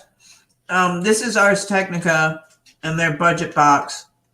And so they do everything, the cost, and you can comparison shop and submit a review and all of that. And then let's see. They've got the God box. Sam. Yo, Sam. Coming in with the deep. I heard the chances of us being, quote, real is astronomically low. Yeah, it's like in the billions, like one in like the billions that this is actually the first instance, like because of the potential that we create, that intelligent life would create a simulation are like astronomical. Like everything that we've done already, you know what I mean? Like we create our own little virtual realities already, and the chances. So yeah, what Elon was talking about, like that stuff is real. Like the chances that this is the first instance, like this is generation 1 of reality, is like 1 in over a billion or something like that, like 52 billion or something crazy. It's really small. Well, there's the alternate to that where if you think that this is, just a simulation or something like that, the amount of data space that it would need is just impossible for it to be a simulation. You would need a universe, several times larger than our own universe to run a simulation of our universe. Sort of, but that's based on our, like, how much space our own processors and micro, all that stuff, like the data storage space that we are capable of right now. It's based off of that. Like it, even considering, better storage space, just counting the ones and zeros is just. Well, that's also assuming that it's based off of ones and zeros too, because you would need something that was not ones and zeros based, like quantum computers. Right. But still, it doesn't matter whether it's quantum or not quantum. I worked in big tech, big tech, and so like the dark sites the NSA used, and all that kind of stuff, and the amount of server space that they needed was just unreal. Yeah. But that's the same thing with quantum computers. We've barely scratched the surface. Like China is making big strides right now in quantum computing. Like the American government sponsors 2 separate projects right now for quantum computers. One is research and develop the best quantum computer capable based on the theory that we have for quantum computing, and the other is prove that quantum computers are impossible. We literally fund those both simultaneously. We have 2 different teams working on that. One to prove that no one can do this, and one to prove we can do this and also make the best one. Right. Because the race right now is to quantum computation, because essentially the first country to reach, quantum supremacy is what they call it. Yeah. Which China has claimed they've reached it, but it's still not the same. It's still not like it's not like quantum computers that can run like even like a Microsoft Windows 95 could run. Like you have to have not only the quantum computation like the computing, but you also have to have like some kind of like control over it. And that's the problem right now. We don't really have like a system. Like we don't have like a Windows or an Apple, or we don't have any kind of operating system, and we're still working on that. Right. But Well, technically, it could break every code that's ever existed. Oh yeah. As far as classical computers, yeah, it's gone. Yeah. Yes. So quantum. So encryption on classical computers that would take tens of thousands of years to crack. For even the most advanced supercomputers or collection of supercomputers we could put together, for a quantum computer would take a matter of seconds. Oh yeah, it's insane. It's or fractions of a second. Yeah. So whoever gets there first, it's game over. And I don't believe anything that comes out of China, because the second that they used, Top Gun, the movie, the original Top Gun footage, to say that they had, no, China, you're done. Sit down, go back to the little kids' table. You don't know what you're doing. See, but it's also like the boy who cried wolf, though. It's like when the one time they finally do have some stuff and they say it and we don't believe them, and then we're screwed. Like, so I try not to write anything off, but like it makes me a little nervous when they start talking about quantum computers. I'm not going to lie, because all it takes is, you know what I mean? All it takes is that one breakthrough stride, and once they get that snowball going, it's impossible to stop. And in the wrong hands, like a quantum computer that can do the same things that a supercomputer could do now, or, I mean... Well, they do already have, like prototype quantum computers that the Navy is working with. And that's public information, so I'm not revealing anything. But Dave Kranick says the day they turn on a quantum computer is the day Skynet will be born. We are all a parasite on this planet, and it would want to extinguish us. Maybe. God, I hope not. Well, but that's the thing too, though. You would have to have a quantum computer that could also run an AI, but like that would be insane. Like, man, if you came up with if you could write an algorithm on a quantum computer, that's the thing. Like, you would have to have the base operating system too. That's the problem with that. Is it's an entire, like, computers run off of, for anyone who doesn't know, a computer runs off a 1 and a 0. And a quantum computer runs off of a 1 and a 0 and then a superposition. And the superposition is both and neither a 1 and a 0 at the same time. So it gives it like an order of magnitude higher of computing power. Well, then you have to go to, like we've got a superposition, 1 to 0 in the superposition. But then you have to do the sliding scale between 1 and 0, and that's the next iteration beyond, quantum computing. Is quantum? Okay, I don't want to know anymore. Okay, I don't want to know anymore. Oh my God, you're scaring the fuck out of me. Okay, you are scaring the shit out of me. Well, that's what quantum mechanics are. It talks about things on such a small level where, like... I just want to go back to being a dummy. I'm okay. Let me just go back to being a dummy. I'll be fine. We'll be good. Oh. But that whole, like, the wave function, like, wave functions of electrons and atoms, and like figuring out, like, atoms, like, we learn about it in the school, like, there's not... Like, the electron isn't just orbiting around like some... We can see it under the microscope. It's a wave function. All that stuff is a wave function. And that's why when you look at atoms under an electron microscope, they look like those perforated mattresses, like the little foam liners or whatever. You know what I'm talking about? Yeah. Like an egg carton almost. Because because they're not actually in one place at one time.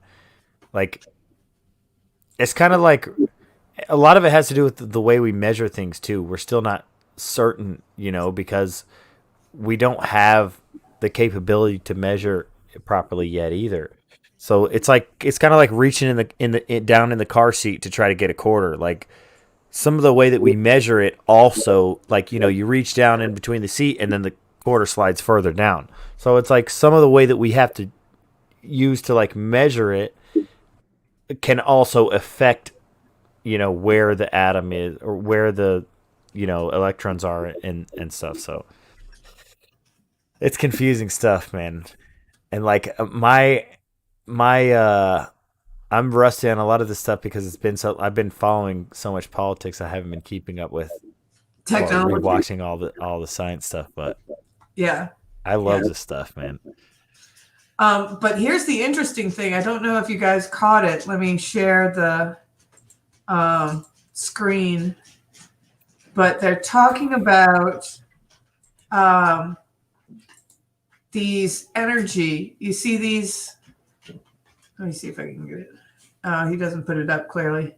But you see how there's that path that goes and things can bounce in between them. He was talking about space travel. And so there are these tunnels in space that are based off of energy waves. Kind of like the like the currents in the ocean and stuff. Yes, I was just thinking that. And you could actually. I shared a link about this on my Discord. There's an article that came out earlier that was talking about that we found like a new basically a astrophysical like highway that we could potentially travel throughout. That's what it says. Discover a new superhighway system in the solar system. It. Yep. So, I mean, it's just, this could be used for space travel. This could be used for, sending out probes and other things. We think that humans are smart. Yeah. We're still just a bunch of dumb apes smacking around rocks. Like, we're just scratching the surface, man. We're so dumb. Like, it's just, it's. 1 second, guys. 1 second.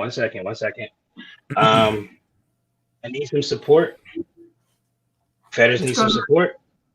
So I'm asking, is it possible, it is okay if I can link his Cash App in the chat?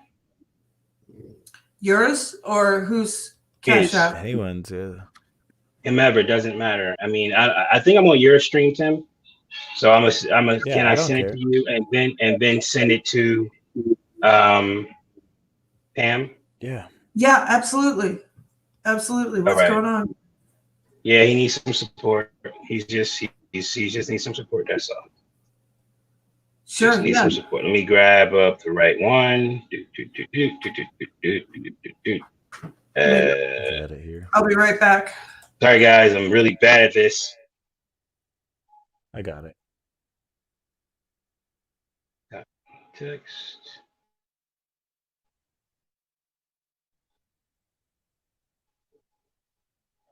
Yeah, but peace. I don't want to. I have like a really strange theory, but I want to wait till Pam's back so she can get the full effect here.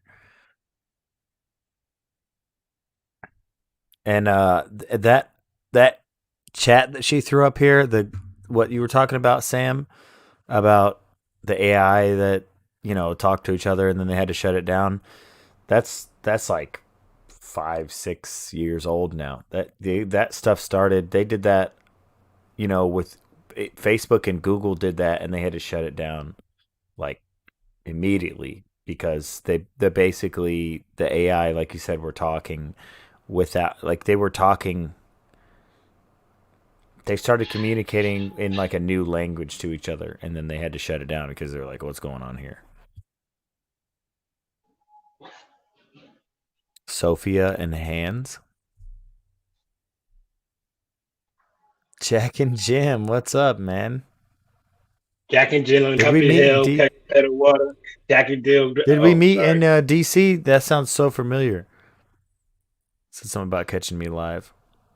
Or it was a comment. I can't remember. I met a lot of awesome people again in DC this time. So, yeah, we're just hanging out with Pam, another community member. I've been throwing her link up in the channel. I'll throw it up again. I like that y'all having side conversations. What's that?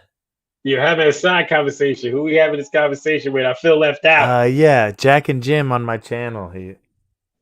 I'm trying to wait for Pam because I got a atom bomb I want to drop in here and see what she thinks about it. See what you think about it, but I want to wait till we're all here. Oh, yeah, over Avi's live. That's right, yeah.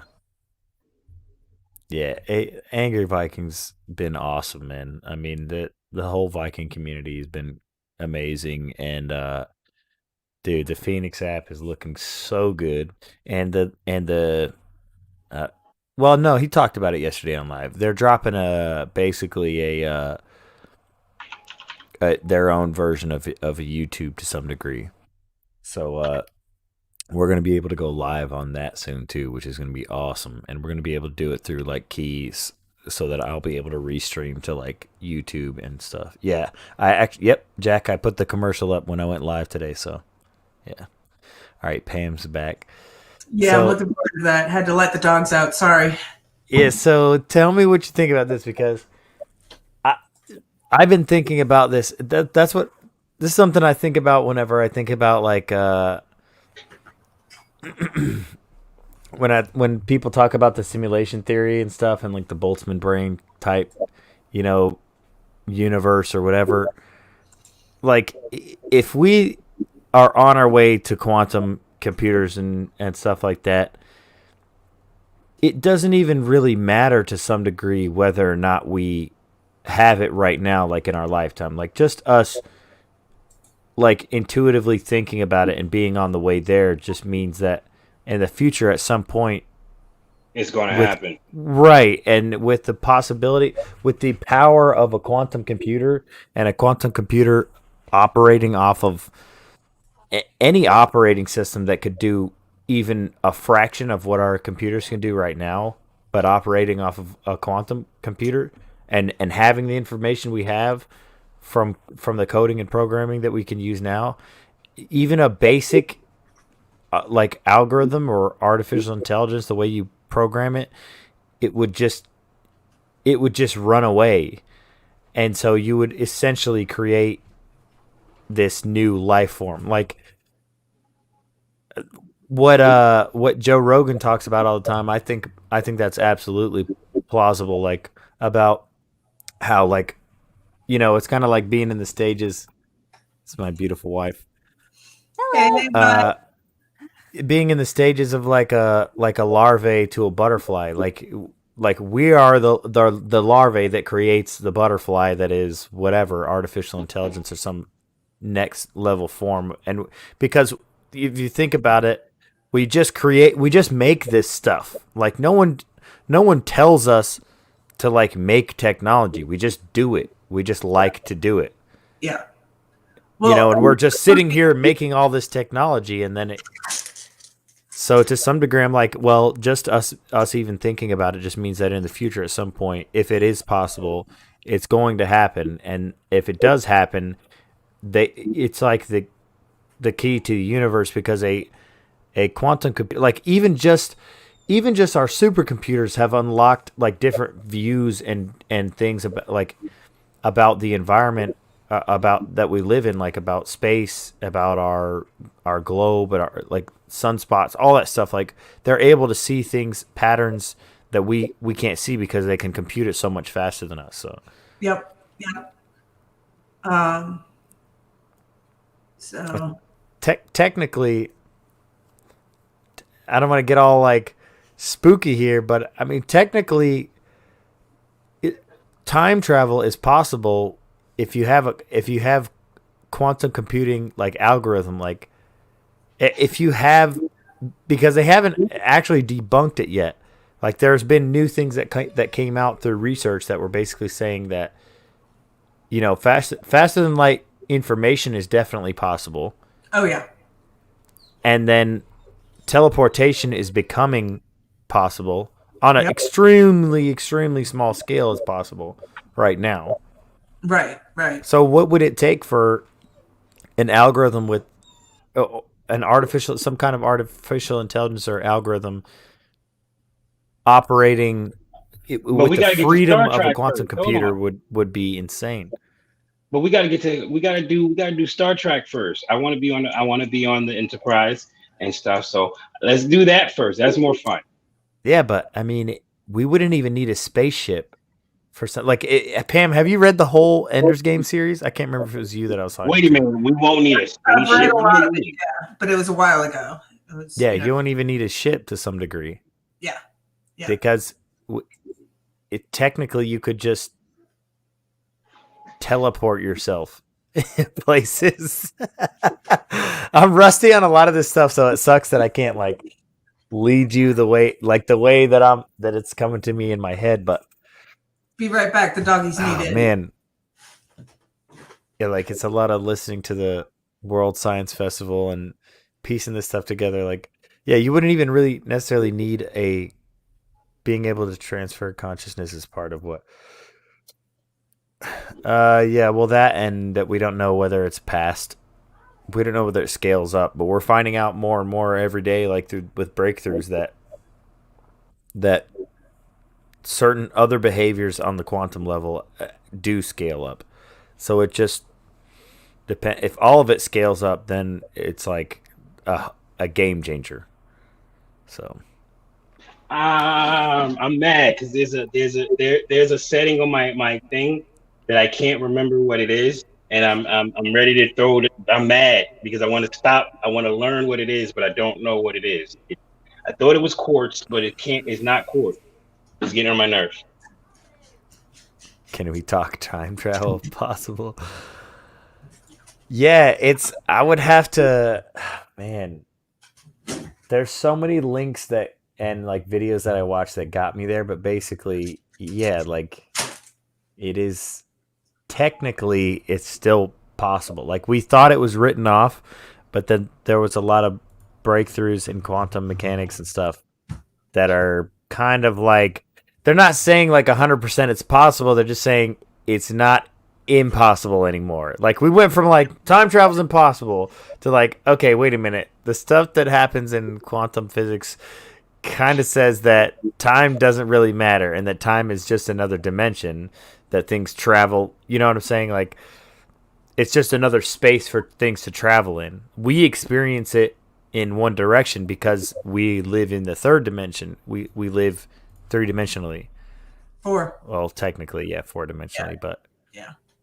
But we get our bodies age and die, so therefore we experience the time, and we can only go one direction. But it's like I fully believe that we can time travel on our own timeline. Like future yous can talk to past you.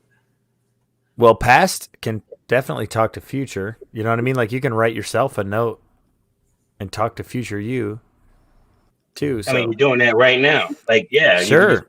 You can write. I do it all the time. I tell myself, "Holy shit, think about it." Because what do you do? What do you think when you get an alert on your phone? Oh, that's right. I got to pay it. Because I'm telling myself from now, listen, let me make a note now. So when I get to the future, my future self can protect the next level, because the past self is getting sick and tired of this bullshit. So it literally is time travel. Technically it is time travel. I'm talking to my future self. Yep. But I've had experiences where like me in the future told me in the past what was going to happen, going forward. Okay, explain that. Explain what you mean by that. So, I've talked on your stream about how I've had visions and stuff like that. Right. And so future me talked to past me when I was 7 years old and told me how my life would be proceeding up to the age of 27. So I got 2 decades of information. I knew that my parents were going to get divorced when I was 14. Both my sister and I knew it before my parents knew it, a year before, and technically me 7 years before. A voice came to me and said, I just, space went weird, and all of a sudden things were brighter, and then all of that disappeared, and I heard this voice that was my voice telling me that, you're 7 years old now. You've had what you will largely consider as the best 7 years of your life up until now. From here until 14, it's going to decline. Things are going to get bad. And at 14, it's pretty much going to bottom out to the age where you're 17. And then there's going to be a change when you're 17. And then things are going to start to get better again up to age 27. And after to age 27, I can't tell you what's going to happen because, you don't get to know. You just don't get to know. Right. And 27 is when I started getting really sick. So. Wow. Right. And then having, dreams and deja vus where, I wouldn't even understand the scene that I was seeing. But then when I got into it, I was like, oh, holy crap. I saw this 3 years ago in a dream. And here I am sitting in that exact space with exactly everything going on as I saw in the dream 3 years ago. Yeah, really intense. So actually, it's not. When I think about it, it's not intense at all. It's actually fascinating as hell. It's the computer stuff that's intense. When you go into the spiritual realm, I'm like, no, I'm with that. I can understand that. It's this computer stuff I don't understand. Oh yeah, well yeah, the computer stuff is a little terrifying. It's terrifying because if I take what I know in the spiritual realm, with the Bible and all that stuff, and then I try to compute it with the science stuff, I have to break it down into a spiritual manner to understand it, because it's this, a quantum computer, in my opinion, is being able to talk to anybody in the spiritual realm, like telepathy. All our minds link up, and that's how it is. Our minds link up, but that's the closest thing I got to that kind of speed. We still have to have a thought.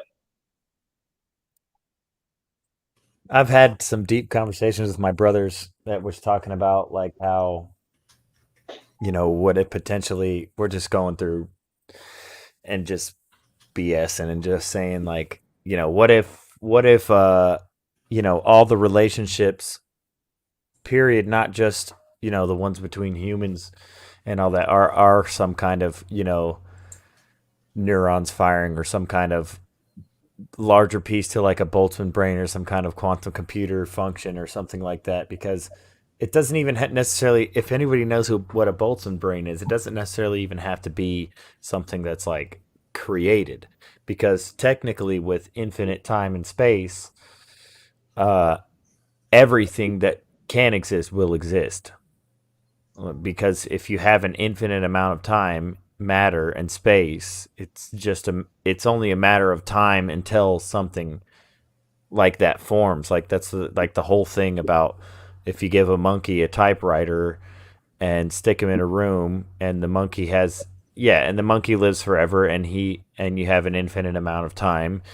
At some point he'll type, Shakespeare word for word, and also the dictionary and everything else every text that's ever existed, he'll type it, because there's an infinite amount of time, and the monkey never dies. Yep. Well, speaking of monkeys, did you know that there is a type of monkey that's actually a tool user just like us, and they farm these, I can't remember I think it's a nut or something like that. And they thought that these were like fossils from humans, prehistoric humans or something like that. But no, it turns out that it's monkeys, and they have this whole system where they use these rocks with these divots in them to pound these nuts, and they turn them, they not only turn them at the tree to ripen them all the way, like farming, but then once they collect them, they use these tools, and the young ones watch the older ones to learn how to do it. They sit there and watch as the older one, slowly pounds, and it creates these divots in the rock. So we've got, monkeys that are full-on tool users, just like human beings. That's beautiful, man, because that inspires me to work harder, because I know I can learn this stuff. It's awesome. Like, I can really I'm listening to you guys and I'm like, yo, man, I'm getting frustrated, but I can figure this out, and I will figure this out. Yeah. I just got to keep doing it. I will eventually figure it out, even if I got to go through every little freaking. And then I just figured it out. Oh, it's tidy plates. I forgot. That's right. It's tidy plates. Yeah. It takes, like, that's what I'm saying. That's what I was telling him about. There's a channel. If anybody else wants to learn more about this stuff, it's called World Science Festival. They've slowed down a lot because of COVID, but if you go to a lot of their earlier videos, they're like TED Talks, but not. They're lectures from like the top scientists in all these fields, and they don't give a crap about any of the rest of whatever's happening. They literally are like the best scientists in their field, so they're only talking about quantum mechanics, or they're only talking about whatever. So they get a couple of these guys up on the stage together, and they have a moderator. What is it called? And they got to lead them through World Science Festival. And they have some really awesome lectures where they'll give you like the layman's explanation, and they'll kind of, they try to cater a little bit to like the average Joe, but they also go a lot more in depth, and they'll bring up like the scientific formulas, and they'll show slides and all this stuff. So they'll get in a lot more in depth on this stuff. So it's like, yes, that's the channel. So it's like a lot of those lectures I had to listen to several times over. I mean, like the one on quantum reality, that one right there, space-time entanglement, and then there's another one. There's like 4 or 5 that I listened to. I used to listen to one of these every night before I went to bed. Oh, wow. And I would listen to usually the same one for like 2 or 3 nights in a row, because I'll fall asleep at like different parts in it. But even a lot of those that I really liked, I still have to listen to them today. Like, that's why I was like hoping that that you meant further on in the future, because I was like, yeah, then I can go back and listen and kind of brush up on a bunch of this stuff, and then I can come in, guns blazing. But this is still just as awesome. I remember more than I thought I would, Yeah. Off the top of my head. So what did you want to talk about, guns blazing? Oh, I don't even know. Just the stuff that I did mention, about quantum computers. Quantum computers especially are just something that like blows my mind. Yeah. Because like, especially with the things that they've basically, because they've sent I don't know how to explain. It's been a while since I found the article, but basically they sent a molecule back in time, or not a molecule, but like a particle, where there's certain things that you can't do on a quantum computer, because after you do them, you've changed the state of the electrons or something, and they were able to reset it. And the only way technically to reset it is to break time laws and go back in time or something. So, I will have to find the article, but it was, when I saw it, I was like, wait a minute. So you mean time travel is possible? And it was like, yes, but at a really small scale. So basically, they figured because they have to go back in time to break it, they realize they can go back in time. Technically, on a small scale, yes. I'm trying to find the article right now. Okay, cool. Yeah, if you do, send it to me and I'll put it up on the. Oh my goodness! Yeah, this stuff is just absolutely fascinating. Yeah, here we go. And that's how the quantum physics work, right? When you do on one scale, you got to be able to undo it, right? Yeah, I think this is the exact article here. I'm gonna paste it in the. Honestly, Gary, I don't know. Hold on. I'm gonna paste it in the StreamYard chat here. Okay.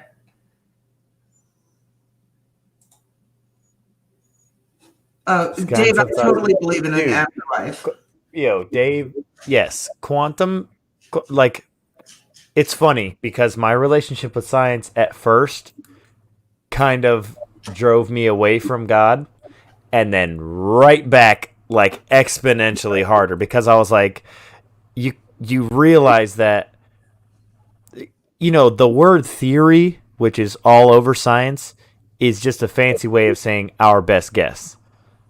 And the stuff, the breakthroughs that they're having, I mean, it's actually a lot easier. It's becoming more and more easy to prove that this universe basically cannot exist without a creator. Yeah. Like, so much of the science actually points to a creator. The whole, what is it? I always forget it. The number that's everywhere, the ratio. You know what I'm talking about, Pam? Ratio? Yeah, I think so. That's the one that does spirals and yes. Yeah, and I put that link in the side chat, by the way, for that article. Oh, okay, gotcha.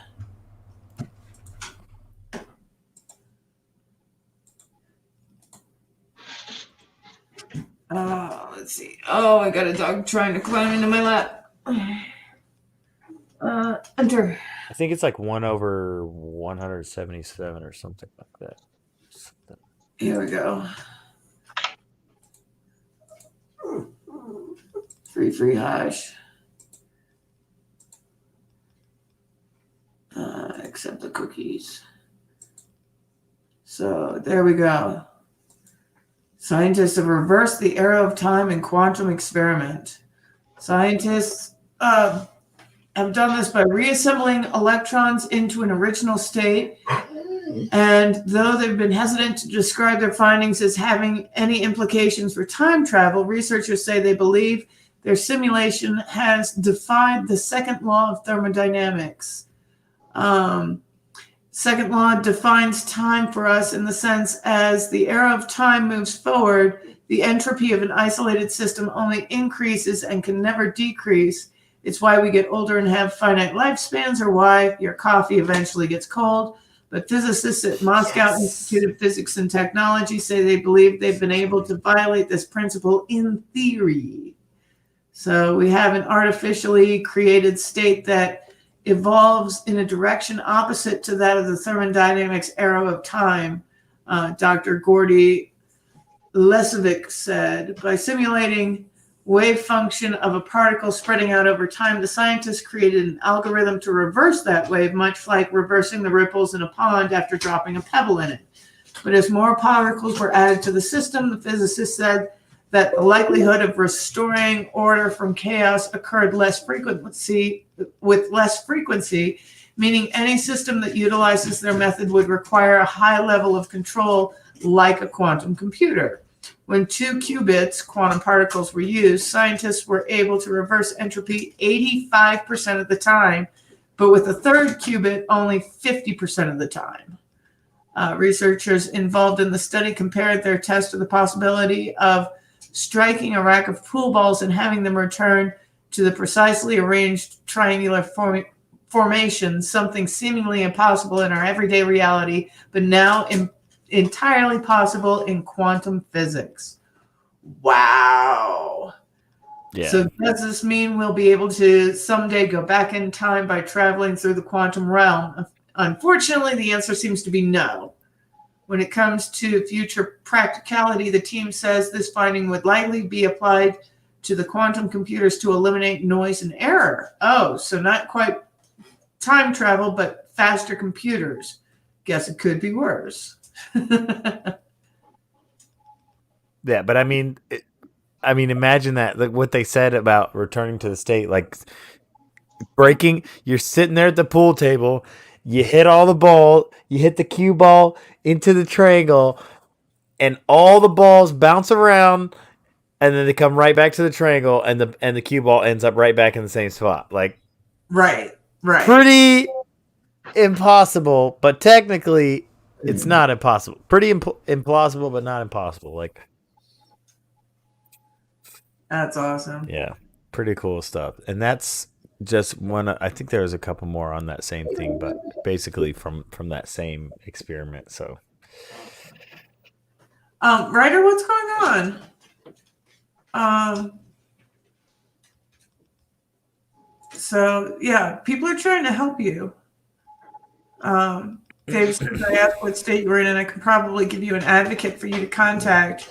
With the new laws Trump put into place, they have to talk to you now. A lot of policies have changed.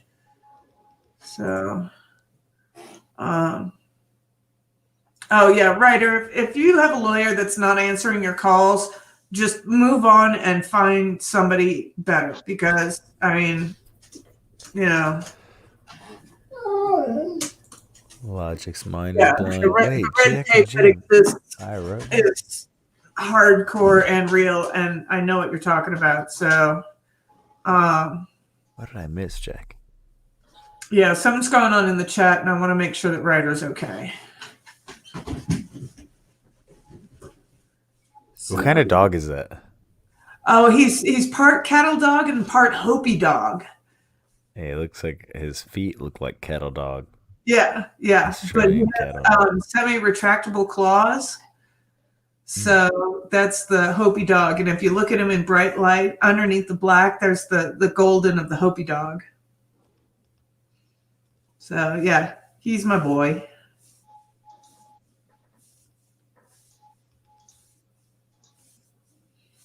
Did you see the stuff about there's some battery breakthroughs, some more graphene breakthroughs, and that main thing, that big thing was that that super highway. That was like something that I just found earlier today. Yeah, the space superhighways. That's I mean, if we can get to Pluto faster, that's awesome. Pluto's still a planet. Yes. Don't give up on Pluto. Well, the thing is that they said, okay, it's just an icy blob. But then when we actually got out there, they took pictures of it and they're like, no, this is the structure of a planet. But they didn't bring Pluto back in. It's like, wait a minute, your theory about what Pluto is was disproven. The theory that you used to throw Pluto out was disproven. So let's bring it back in. Pluto's a planet. Did you see the oh man, there was something about the Planet X that came out. I think it was here we go. What is I wonder if this is the right one or not. They think they might have found the notorious planet that doesn't exist. Yeah, the Planet X, the Nibiru. I don't know if it's Nibiru, but right. So, I sent the link in the side chat here. Okay. I think that's the one that I saw. Oh, Gary dropped out.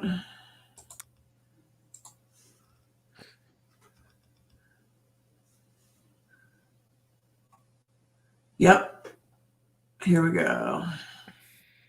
So I keep hearing Twitch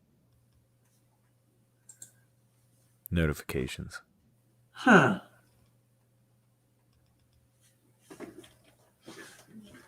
Oh, we got a video. Cool. Planet X, we brought that up the other night. You did? Dang. I'm so mad that I missed that.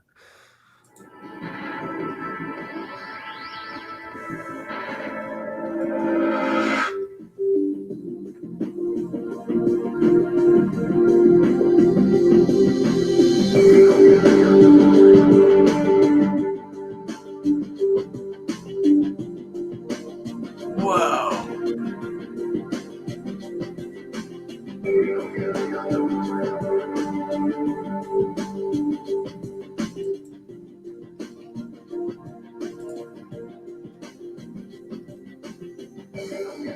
Jeez. Right? Holy cow, 15,000 year orbit?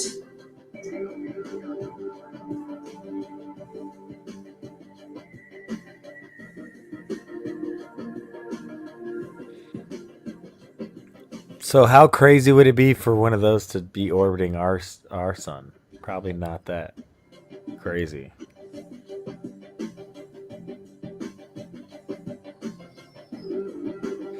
Dude, think about what we're gonna find whenever they get the James Webb telescope up Right? there. Oh my goodness.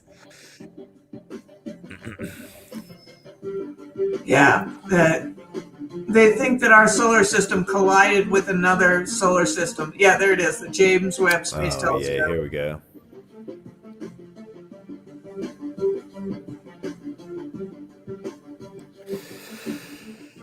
Man. Too cool. I think honestly, I think they're scared of launching the. I probably would be too of launching the James Webb Telescope because that thing is like millions and billions of dollars worth of research and development, and then the launch and everything. Like, oh goodness gracious! Because it was supposed to launch a couple times. I thought the launch ended up getting delayed, and they had to like fix certain things, and because the way they have it set up is like it's like folded up because like a lot of things are that they launch into space, they use like origami to like fold it properly, and then they have to make sure it's going to unfold properly. So it's like it would suck if they sent it up there, because they're sending it to a further orbit. They're sending it a lot farther away from Earth, I think, if I'm not mistaken. They're sending it a lot farther away than like the space station and everything else. Yeah, so something went wrong and they had to try to catch it and go like fix it. It would be really hard to do. Oh yeah. But I mean, we've landed, probes on asteroids, so This is true. What's up, Greg? The real Greg Kelly show. My brother stopping by, somebody I met in DC. We brought him on and introduced him to community the other night. We're here talking about science, Greg. I don't want to intrude on Pam's show, but if you want to come on and talk about science. Oh yeah, no, come like on the rest up. of us. Do you want the link?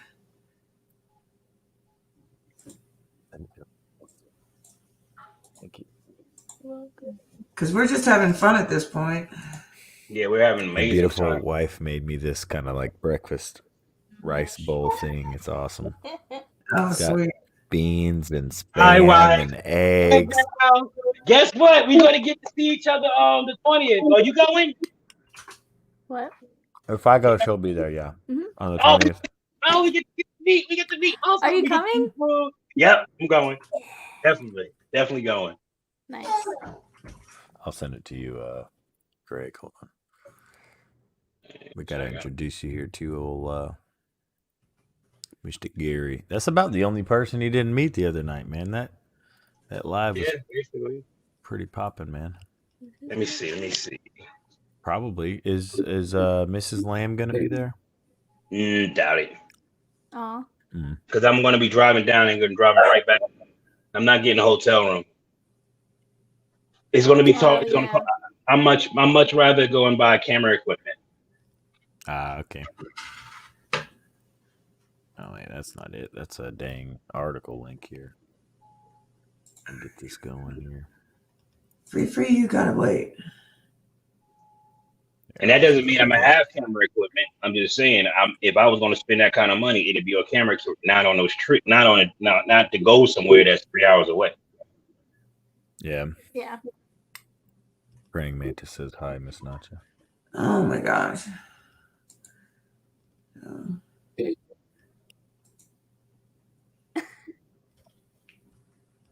Chat saying hi to you. I get AKA Miss Nacho. What? that a lot. Like, I have had so many people tell me that I look like other people. like all the time. Well, Oh, that's right. I don't need to see y'all. Let's see. I be just all need to sweet see on the chat. stream. That's hi chat. Hi. Y'all can see me, right? Because I can't see the thing anymore. But he is. I was gonna tell you something, but that's for me and you. Okay. It's a good thing. We got Parent Mantis. Hi, girl. What's up? Writer. I like that one. Writer. Yeah, writer. I sent Greg the link. He might be popping up in the backstage Do you want me at to? some point. I could get my headset. That way I can hear everybody. Dave, let me know if I got that right. Who's doing this? Like. Pam, but I went live as well. Okay. Just to get some more people over there to Pam's channel. If anybody's still in my channel on Twitch or on YouTube, go over there. Yeah. I think most of the people went over there. My headset on. So how did you do that, Tim?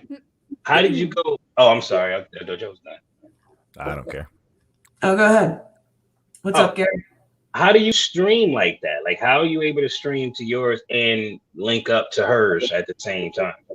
Because I'm a ninja.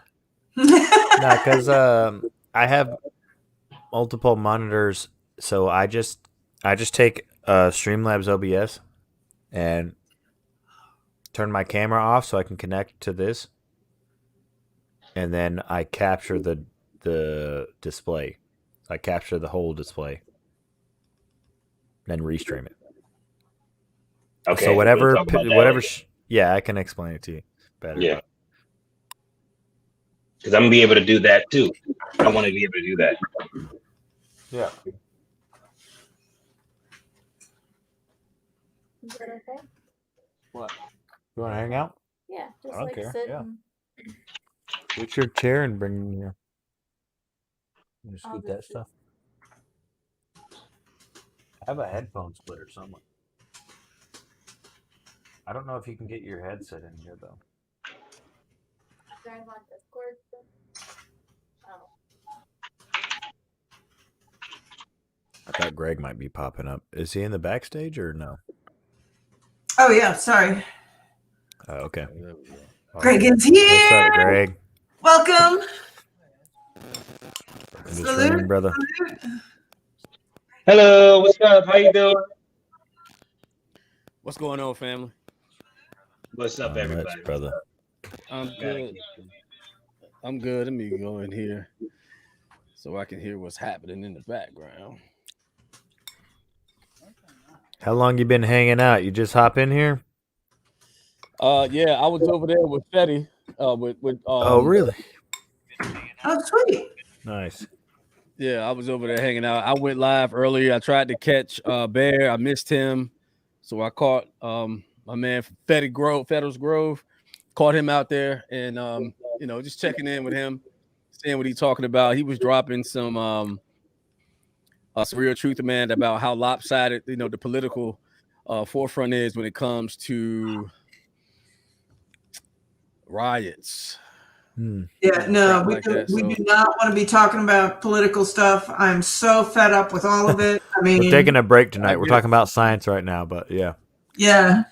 I'm with it. I'm so swallowed up in it. Yeah, science is good. Yeah. Yeah. Even sounds good. Yeah. Yeah. That sounds like a real change of pace for me. I'm with that. Real good change of pace. So Logic Rex asked the question about the theory of evolution versus God, and this stuff I love. This is actually what brought me back to my faith. It's all the same thing. Okay. And it was Jordan Peterson talking about it. And if you look at the Genesis in the Bible, and you consider that these people were not scientific people. I mean, the Bible is not science, and it's not history the way that we consider science and history. I'll go get you chicken. So, you imagine yourself as a Stone Age tribe, and you look out, and the land is flat, and there's water below, and there's water above, but there's also, the ceiling of the heaven of the sky, and then beyond that, the stars, which are a greater heaven. But everything that's in Genesis, if you look at it from an evolutionary standpoint, it makes a lot more sense. Like if you consider that, we were once small tree-dwelling mammals and then evolved into having a conscience, that's kind of the story of Adam and Eve.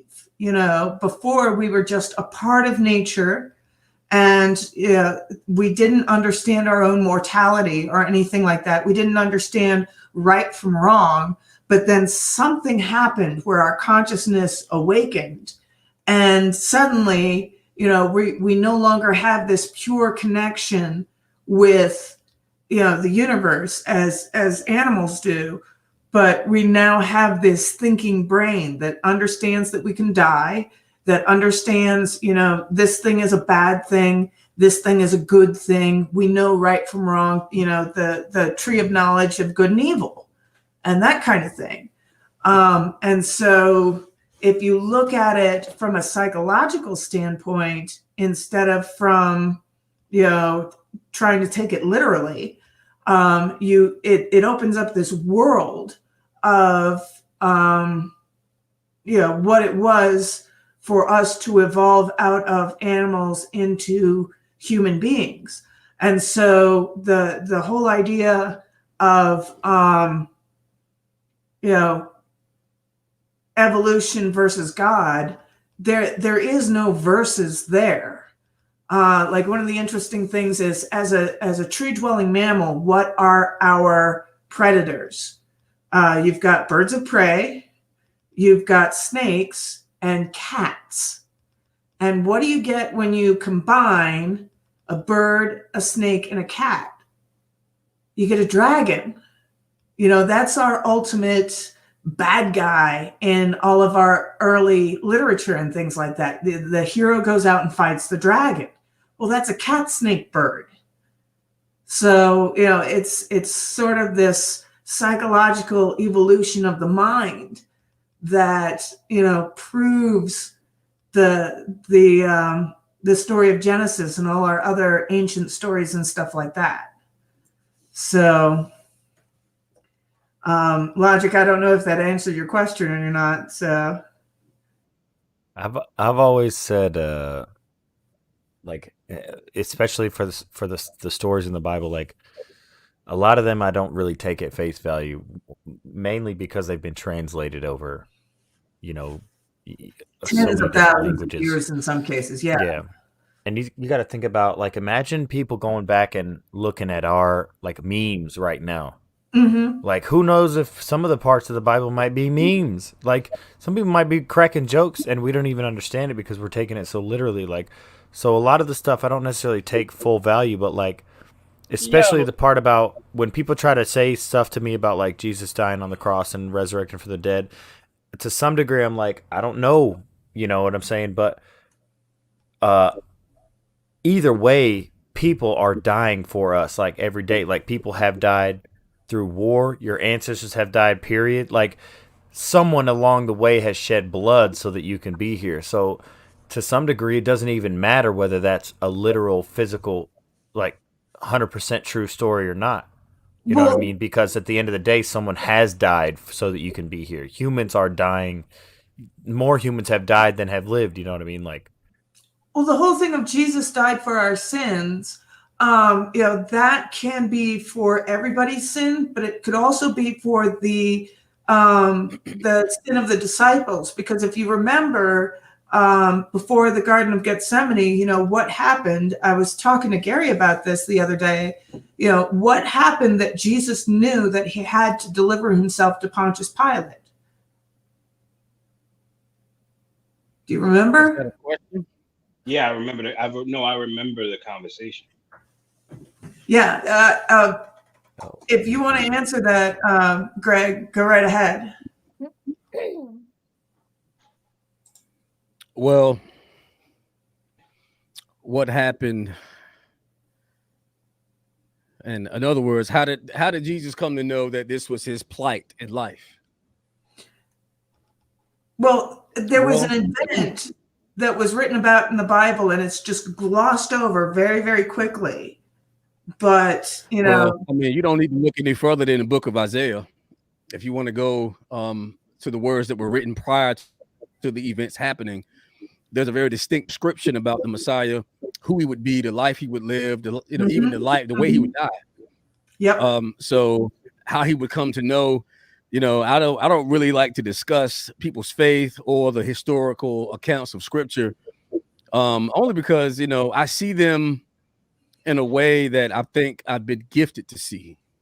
Yeah. And that gift was my own life experience. Right. The gift of my experience. And when I listen to the book of Genesis, which I was there earlier today in the 5th chapter of Genesis, I tell people that's the first attempt that our adversary has made to regeneticize man. So what we're seeing today is nothing new. It's nothing new when we're talking about DNA manipulation.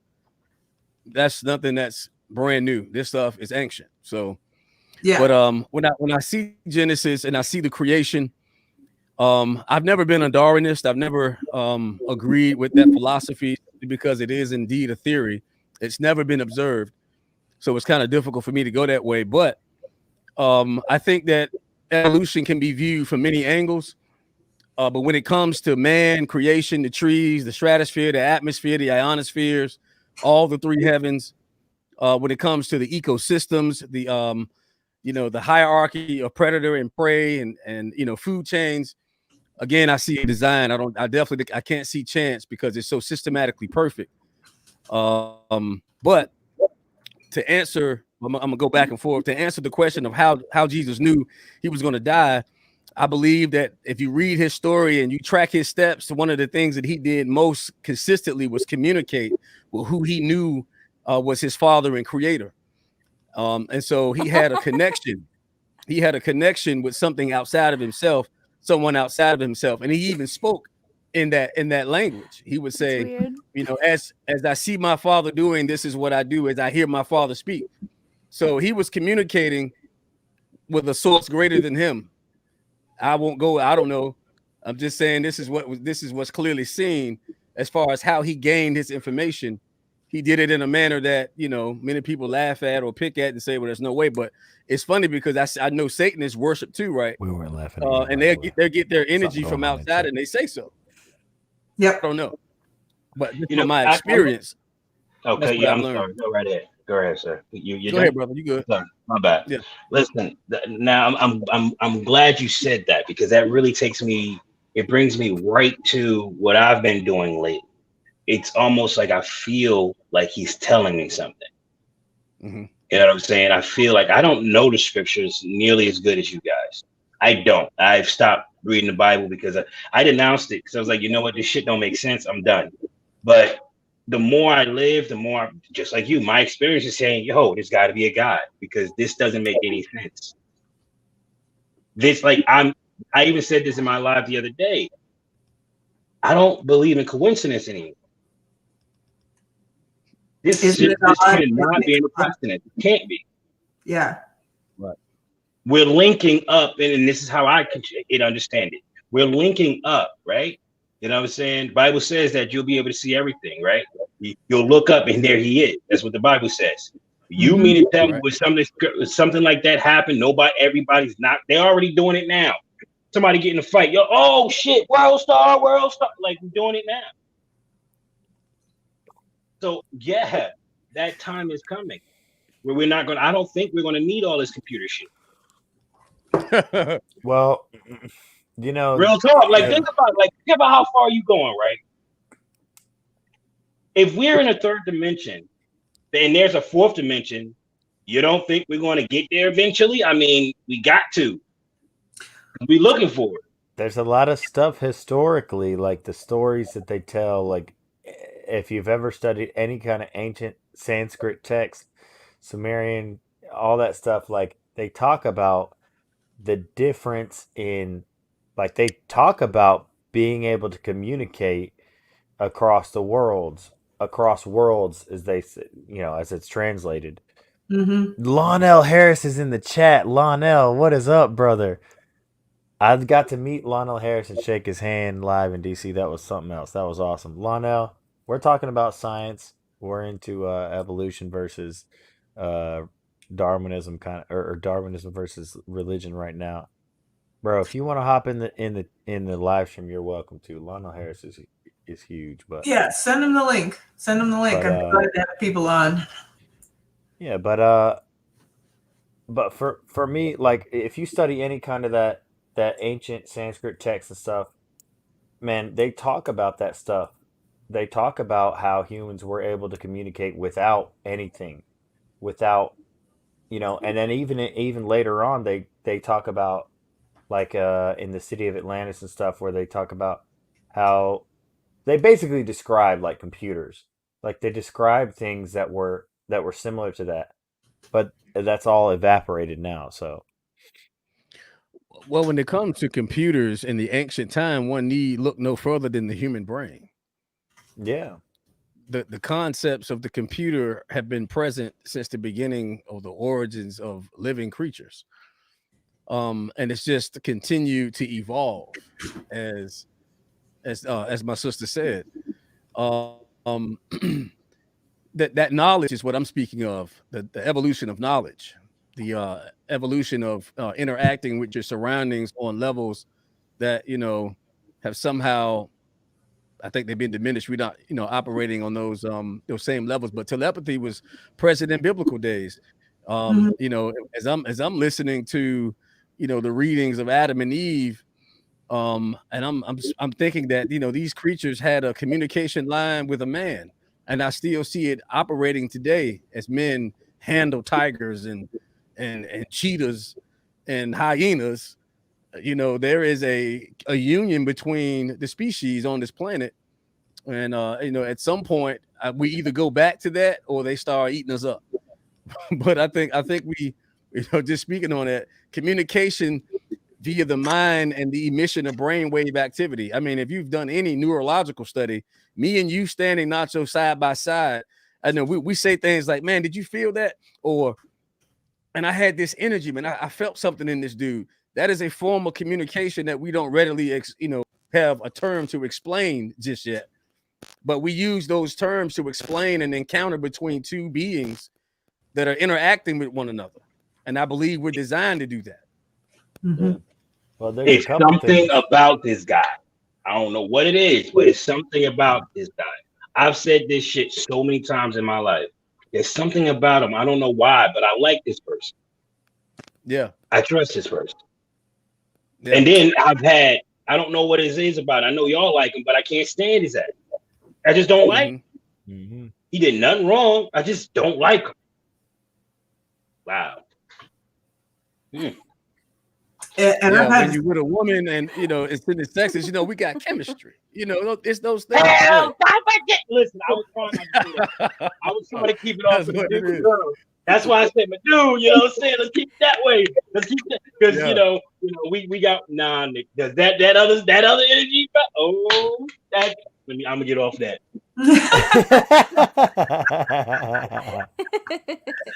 Oh my gosh. So yeah, I've had experiences with telepathy myself, where, my mother and I will have conversations that are not verbal. One of my fiancés and I, we had conversations that were not verbal. And, I took an action. I actually changed lanes in my car, and he turned to me and he said, "Did that conversation just happen?" And I went, "Oh yeah," because I was thinking about changing lanes and then I didn't want to. And he said to me, "No, you better change lanes now because, traffic is going to, stifle up at this next exit." And I was like, "Yeah, you're right." And so I changed lanes, and it completely freaked him out that we had just had a conversation without words. And literally we each knew what the other person had said verbatim. There was, it was as if it was said aloud. Well, and I mean, Yeah, anybody what would you call that? Would you call that telepathy? Do you have another term for it? I mean, in your expert experience, what would you, if you had a term to put on that? Because I need something to add to my vocabulary. What would you say that, what would you call that? Well, telepathy is probably the best definition. I wouldn't call myself an expert by any means necessary, but being in sync, synchronicity, that kind of thing. That could possibly be another term. So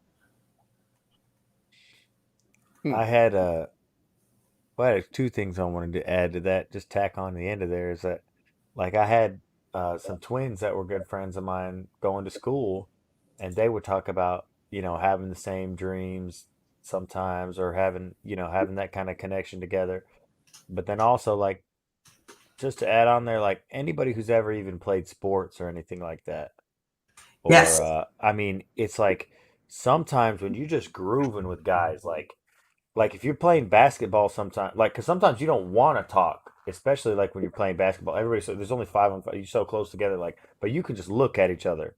You just be looking, and it's like you just do things that make sense. Like, all where to be in the right places. All it takes is a look, like, and you're gonna go down, set a pick here, do post up here, and you know what I'm saying, like, and then even for like soccer and stuff too. Sometimes I played soccer too, like, you're farther apart. Like, you need to communicate too, but sometimes when it's like the right group of guys on the field, it's like you don't even have to say anything. Everybody just knows what to do, where to be, when to be there. They know when the ball's coming. You don't even really got to look. You just put the hands up, and they know the ball's going to be there. Like, so, well, that kind of Gretzky stuff, talked like in about the that. moment, that adrenaline pumping, like. Yeah, Wayne Gretzky talked about that, where an interviewer was asking him, how do you skate so fast? How do you, do all these movements so fast? And he said, I don't skate to where the puck is. I skate to where the puck will be. Yeah. So I'm going to be right back. That's all I'm trying to do right now, man. I'm trying to skate to where the puck's going to be, baby. That's exactly what we're all doing when you really look at it. All right, cool. So what am I going to want to be doing tomorrow? I want to have a good time. I want to relax, and I don't want to have to kill myself. So let me plan what I'm going to do today so I can have a good tomorrow. I know it's snowing, so I need to prepare for the snow. You know what I'm saying? It's coming down. No. Yeah, it's coming down. Yeah, it's a blizzard outside right now. So I'm like, It's the snow. so basically, he's in New Jersey. It's fine.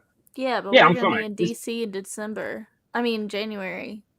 Okay. Yeah, it's gonna be cold as hell. We're gonna die. We'll be all right. No, you'll be fine. You'll be perfectly fine. I'm staying in the hotel. That's all right. Oh man! Listen, we have those down coats, some earmuffs, some gloves with the little fingertip, with the little fingertip warmers in them. You know what I'm saying? Put some in your shoes, your boot warmers. Oh, you're gonna figure it out. We can keep you warm, if nothing else. We can show you how to stay warm. 2 feet of snow in Pennsylvania. That's Pennsylvania, baby. We're in South listen, Carolina, man. In Virginia, I think January 2015. 20th. Oh yeah, in DC, yeah, it's gonna be cold. What was that? I was in the mountains, man. It snowed 28 inches in less than 2 days. Oh God, man, that's terrible. It was rough. It was rough, but I loved it. But here's the thing: when you say, let me tell you something. Y'all listen. I was an Uber driver for 5 years, truck driver, all that shit. Yo, we get the job done in New Jersey. We make it work. We figure it out. Man, listen, it's about to be a blizzard. We about to make a killing, pimping, because nobody gonna want to be out there doing no damn Uber. So we get out there, we racking up $20 a ride just to go 5 minutes up the street. Killing it. You know what I'm saying? That's why I bought my car specifically for the for Uber. And now here's the thing: it's not that much snow. It doesn't snow a lot. So I said, can I go? If I go to the all-wheel drive feature, which is not so. This is me trying to protect myself from my future self, right? So if I go for the all-wheel drive feature in this car, which is that's new. Ford hasn't done this. They're not known for all-wheel drive technology. So I'm not going to get this until I find out this technology is well. But I will get the front-wheel drive. Still a good car, and I can get it $3,000 on the list because it's a year behind. It only had 12,000 miles when I got it.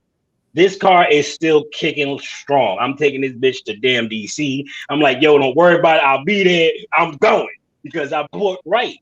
I didn't buy with my feelings. I made the proper choices on this car.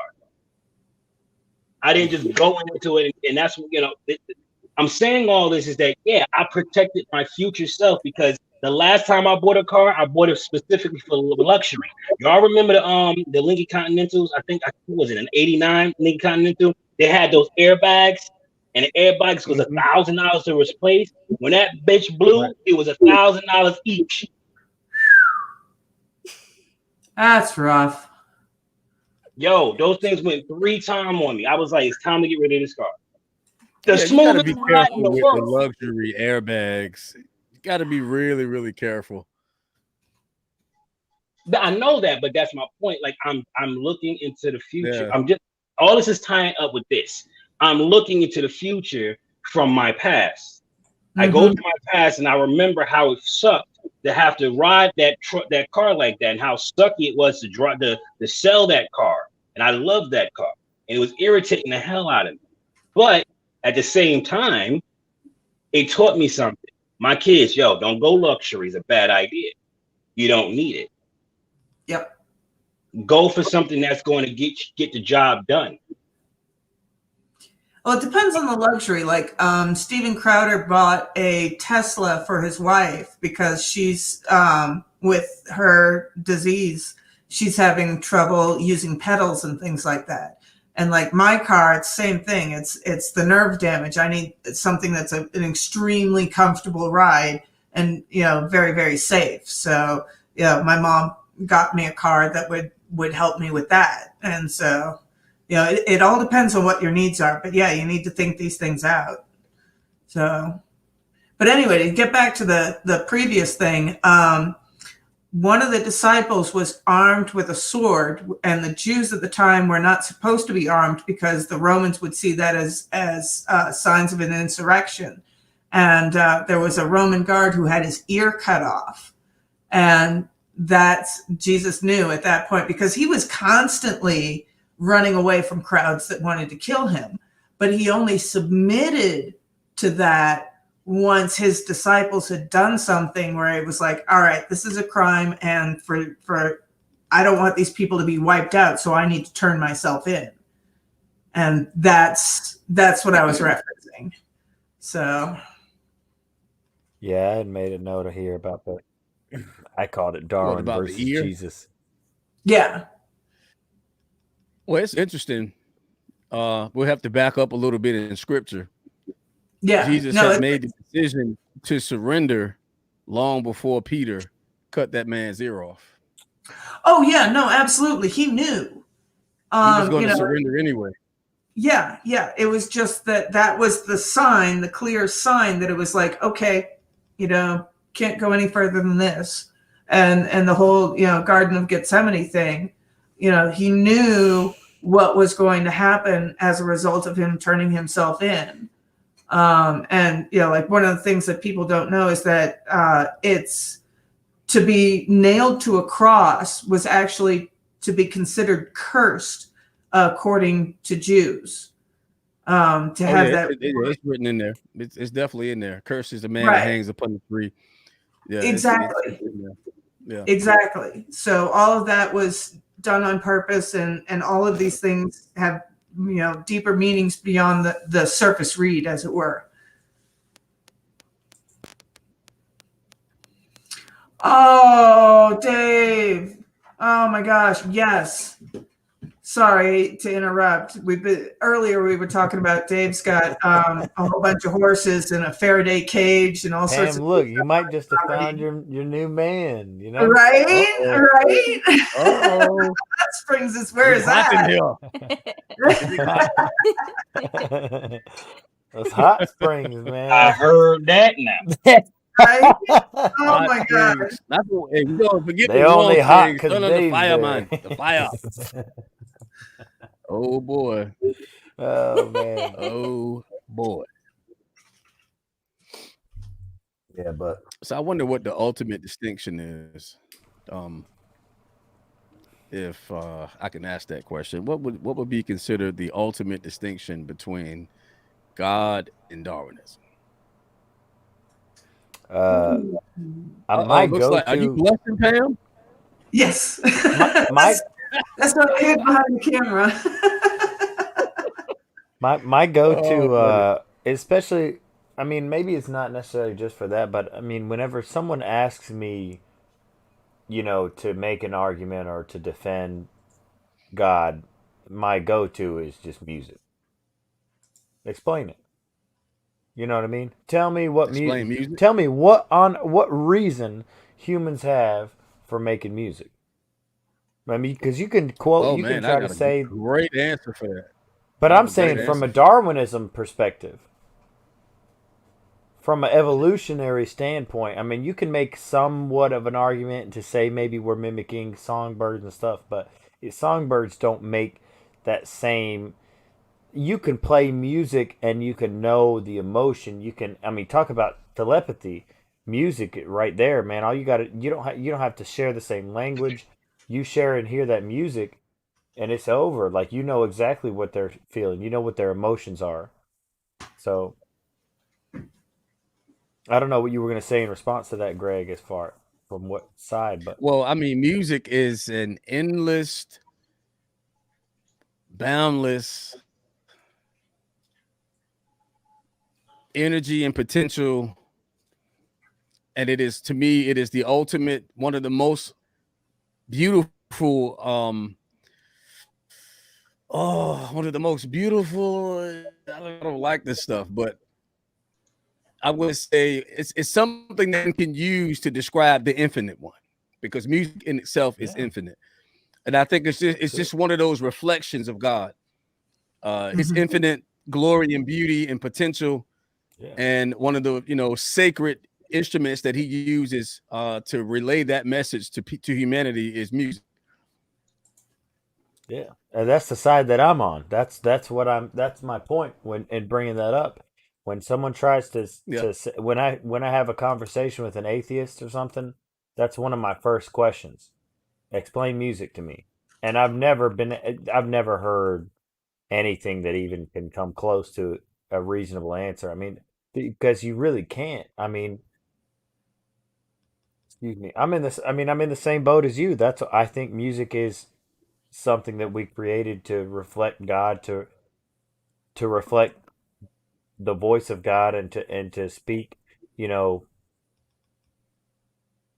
to God or with God. And because for me personally, you know, it comes to everybody in different ways. For me, it's always been through music. My mom taught. There's 8 kids in my family. My mom taught us all how to sing whenever we were real young. I was probably 3, and she used to traipse us around to all the little churches, and we basically had our own little choir. And there's 8 kids in our family. There's 8 notes in the musical scale. I mean, I've known music has been my first love, my first true love. You know, sorry, baby, for my whole life though. I mean, like, uh-oh. but and that's the way I think I have had some of my most deep conversations with God, and that's a lot of the reason why I'm still, besides my wife, and a lot of the reason why I'm alive today and not in a ditch somewhere is because no matter what I decided or how hard I tried to resist, it was through music that God kind of brought me back into the fold every time. And I mean, whether it was like the radio, I would be having, some kind of internal dialogue, not even, I'd be sitting in the car, the radio's off. I'd be sitting, having my own little dialogue going in my own head, and then I'll turn the radio on, and it's like the lyrics or whatever to whatever song will finish like what was going on in my head, or kind of be like in response to what was going on in my head. And so music to me has always kind of kept me on the straight and narrow to some degree, and kept me, you know, in a relationship with God. You know, And it saved Yeah. me more times than one. Well, Dave Cranick brings up an important point. Apes create percussive music. So do elephants. It's all over the animal kingdom, whether it's conscious or not. And even going down to like everything is vibrations. Atoms are vibrations. The solar system is a vibration. Everything is vibration and harmonics and all of that stuff. It's all that wave pattern sort of stuff. And so language, music is a universal language. If you study string theory, string theory says all of it is the vibrations are. Like Pam said, it's definitely vibration. But music in and of itself is a creation that has a source of life within itself, and it expands. And when people connect with it, it's almost like a portal. It can usher you into something or in the presence of someone. And I believe it works on both spectrums of light and darkness as well, because there's dark music that opens up dark realms and portals, and there's music of light that lead into more beautiful and serene places and moods. It can change perspective, as the brother said. It even can inspire one to turn your life around, or it can inspire you to take life. Music, again, as I think, is a very beautiful reflection of the dominion and power of the Creator. And what I'm not gonna say this troubles me, but what puzzles me the most is that we can accredit and ascribe great majesty to the things that are being created and somehow circumvent the one that had the mind and the will to create it. We put great distinction on, music and its infinite, potential, and the creation, how music is even present in the animal kingdom. And that tells me something about the one who created music, is that he exists in all of these things. He's present and alive and well and willing these things. And the thing that separates man from all other orders is that will. And as the brother said, as his mother taught him things, what she was actually doing was directing not only his will to survive and to be strengthened by the tool of music, but also how to grab hold of that music in his greatest times of struggle. And that's what the parent is there to do, is to teach how do we survive, even if they don't even know that they're teaching us how to survive. Because again, survival is instinctive to us. Yep. Because the one who made us, whose life is eternal. And if you are in your right conscious mind, you would do anything to preserve your own life, because you have value. You have value on that life. The life. I knew I liked this guy the minute that I met him, man. Right. And listen, I don't even know why I met this guy. I just felt something. But look, what did Garrett say? It was just something about that guy. I said, I can approach that. And I'm gonna approach that guy because he's got a camera. I've got a camera. The guy beside him has a bullhorn. I got a bullhorn. I just got this feeling that they're up to the same thing that I'm up to. That was it, so let me find out what they're doing, man. And that's all he said, man. He just walked up to me and said, what are y'all up to here? What y'all got going on here, man? Hey, was that nosy or what, brother? I felt so nosy, but I had to. Yeah, but you know what? It was like, it's cool though. And you know what? It's funny that even though I had all kinds of, I was so mad because I had technical difficulties. I had like a whole, 20-30 minute walk up there that I was live streaming that just got cut out. Wow. So I wasn't even in a good mood, but I was still like, it don't matter. Like this is something fresh. Like I was like, in a bad mood because of this going on. I could have just ignored, whatever, man. Yeah, I'll get your information and keep it moving. But I really was just like, whatever. This dude has nothing to do with what I got going on. You know what I mean? I'll be a gentleman and take his number down, take his information down. He's starting out just like me. I looked his channel up right away, and whatever. Let's bring him into the community, man. Let's collaborate. Let's make it happen, because at the end of the day, we all care about this country, man. We all care about humanity. Like, we're all, children of God first and patriots second, and it is what it is, man. Yeah. Pam, where are you, in Alaska? No, I'm in Colorado. Oh, well, you may as well be in Alaska. It's pretty much the same thing going on in Colorado as it is in Alaska. So, yeah. What's that? The same thing going on in Colorado that's going on in Alaska. It's cold. I mean, that's the way my wife sees it all. If it's cold, it's cold. Well, it's milder than the Midwest. I moved here. I lived out in Seattle for 12 years, but I'm originally from St. Louis. And Colorado is much milder than the Midwest. So I mean, I'm from Oklahoma. So okay, that's home front. And then I moved out to the East Coast. I'm in Virginia now. Right on. It's kind of cold here too, but it's nowhere near as cold as it is in Oklahoma right now. I can promise you. And Missouri is brutal. I mean, I remember school getting canceled for cold, not snow. The wind chill was negative 40 degrees, and that was the high for the day. Oh no, I would never live there. That's St. Louis for you, And I remember school being canceled for heat, because I grew up before air conditioning was everywhere. So the heat index was like 120, and they're like, nope, not having school today. So yeah. Is it snowing? Right now, no. It did the past couple of days, but it was only like a light flurry. We only got like a couple of inches. Okay. All right. Yeah, all the snow is out on the we east get for the whole year. That's enough for out me. in the Carolinas, that's it. Yeah. Oh yeah, down in the Carolinas, you guys are blessed until hurricane season. Yeah. Yeah. I mean, it just gets out of control. And even then, I mean, where I went to school is called an isothermic region or area, and that basically what that means is that you're sitting inside of a bowl of mountains. Yeah. So there's mountains surrounding you. So anything that comes your way gets broken by mountains. So even in hurricane season, there it seems bad, but it's not as bad as anywhere. We'll probably near the go coast. back, because I really like that area, but okay, that sounds yeah. So it's like whenever the weather gets bad there, we know it's real bad everywhere else because you're basically surrounded by mountains on all sides. We're in a little safe zone. Yeah, the mountains break all the storms, so anything that gets to you there is. I know where to go if we get a hurricane threat.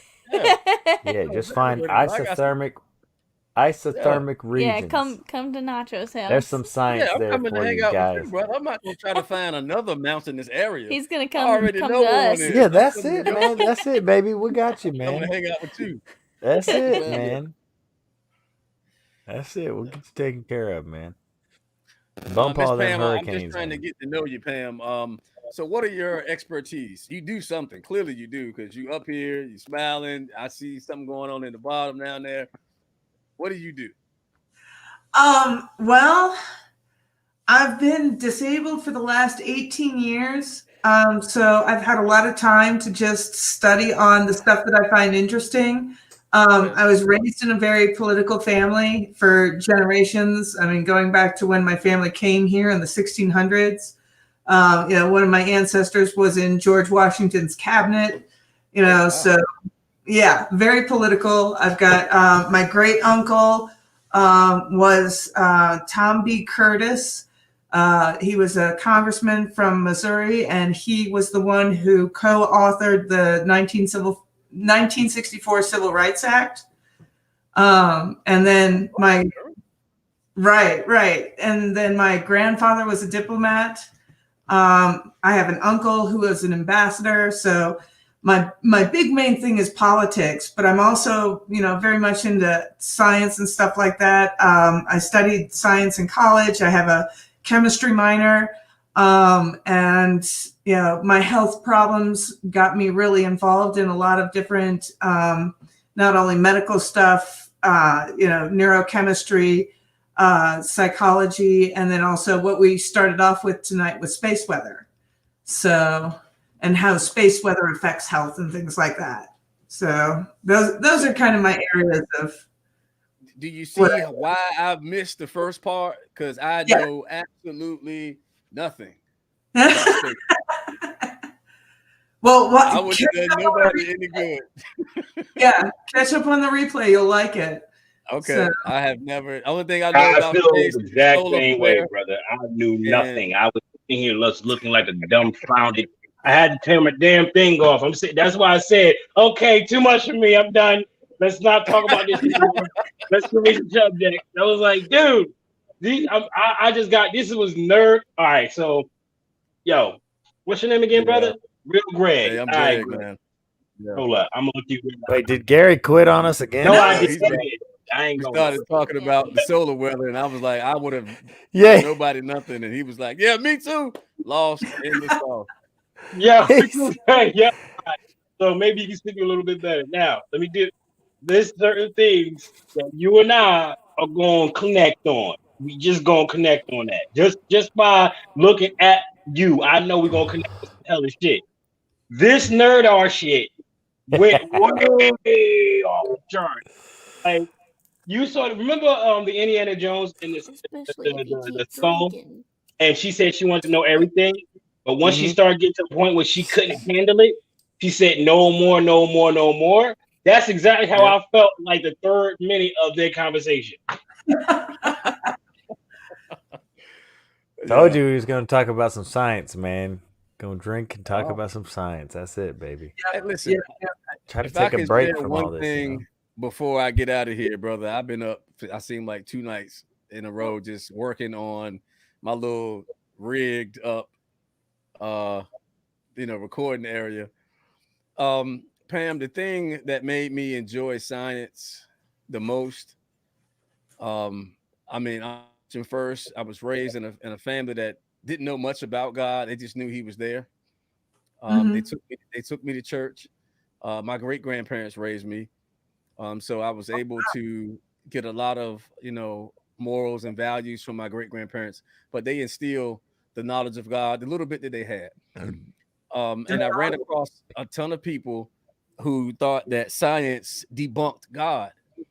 No. But I actually, the more I dug, the deeper I got, I said, science actually reveals God. Yes, And absolutely. That's it, man. That has been the thing that has kept me searching, because can you imagine actually knowing what's in the creator's mind? Just a little smidget that we get, right? That little bit, it's just like, a little bit of that goes so far, right? And even when you think those guys that are puffed up, yes, I know the Lord, and like, stop. That's absolutely, even when you don't think know something, shit. you have to say, you know what, I know nothing. You Because know he's just nothing. so Exactly. incredible. You know nothing. You do not I know don't God. I You don't know knew a damn God. thing. Exactly. And I hate people like that. They're like, oh, I'm this and powerful. That's why most of the church are corrupted, because nobody believes your dumb ass either way. That's why I like. Let me give you my rendition of the. That's why I like the church that I'm at now. Here you go. Hold on. He gonna give us a rendition. Go ahead, Greg. Yeah. Hold on. Look, you get ready to come in. God bless Hold you. on. Let us know, Greg. God bless you. Well, let me pray for you. And he's like, what do you do? You smoke cigarettes? You're going to hell, son.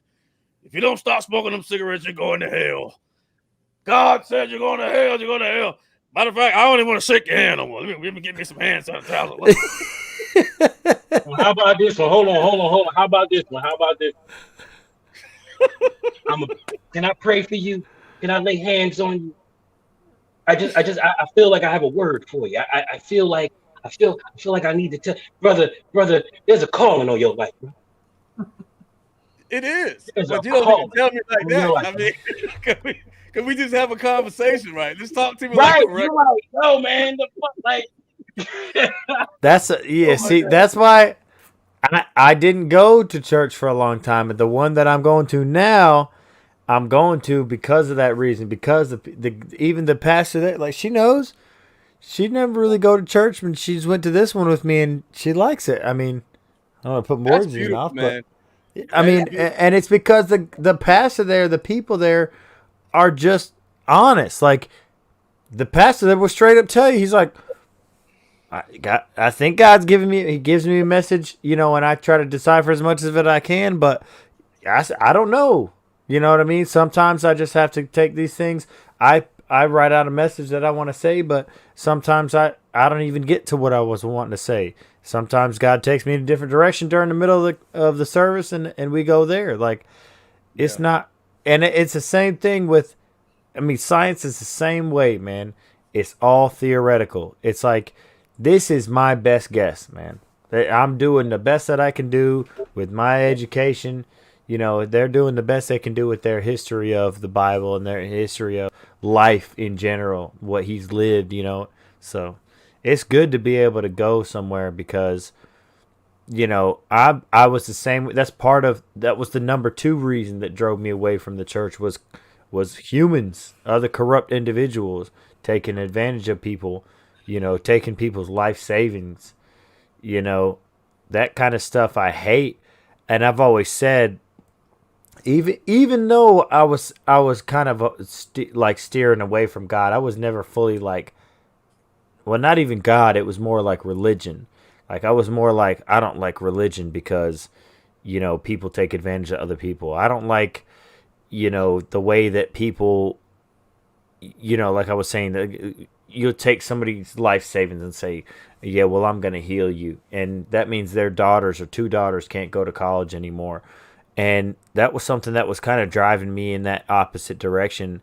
And as a result, maybe further away from God. But even at my lowest point or my most furthest away from God that I got, I still never fully abandoned, you know, God as far as, you know, some higher existence, some other form of, some more pure form of humanity. And so I don't know. It just feels really good. I don't think he'll watch my channel because I don't want him to be on here because he'll call me a sinner. But if he ever sees it, man, thank you, Pastor. Oh, if he finds it by chance, I appreciate you, brother. But well, you know, I would go ahead and invite him, Nacho. Let him see it. No way, nah. Just break the I cuss too much, man. I gotta clean it up first, you know. No, you don't. No, you don't, because then you're being a hypocrite. Nah. You gotta be yourself. See, but look, see, hey, see, but I want to change that. It's not just for me though. It's not just for other people. Like I want to change that for me. I want to change it because we want to have children. Like we don't have children yet, and that's something I want to have. And I don't know. That's a personal thing. That time is coming, but as it stands right now, you're a fire breathing, cussing, beer drinking, patriot, brother. Just take it down the hatch. That's what I'm saying. Don't be saying of it, man. Hey, God ain't through with you yet, and neither am I. Oh, that's awesome. I knew I liked Greg, man. Oh my God. Hey, man. Hey, I just love being human, brother, and that's all I gotta be. God don't want perfection. He just want my heart. I can't be perfect, but my heart toward him. You know what? That's a good segue back into. We lost this earlier. But you were talking about the different ways. Man, I'm going to try to wrap this back around. I'm going to try to make this a good segue, but I'm losing it already. Talking about the connections we have to each other, talking about the telepathy, talking about how we having the feeling with each other. Y'all know that the human body creates its own magnetic field around itself, right? And you know where the origin of that field is, right? It's from your heart. Yes, some call it the chakra. I mean, but it's in there. Yeah. Yeah. So I think a lot of that has to do with like, that's why when certain people are around me, like I just can't, like I already know immediately, like that's negative energy because it's taking something away from my aura. It's taking something away from me. Like it's draining me to be around them. And I've nicknamed those kind of people Dementors, like from Harry Potter, you know. They just suck the life out of you. And sometimes it's not always intentional. Mm-hmm. Some people are unaware of it. And it sucks because it's like you don't want to be, you know, you don't want to be a jerk to that kind of person who doesn't, you know, because sometimes you can tell like, oh, well, they don't even really know how they're being. Like they don't know how draining they are on other people. But then some people, you know, for sure are like, you know, they're just out to thrive, be parasitic sort of, and live off of those other people. Yeah, kind of vampires, you know. Do you see Pam just doing the yeah, I see it, man. She knows. She's like in the jugular vein, suck your blood. Yeah, yeah. She was 2 steps ahead of me on that one, man.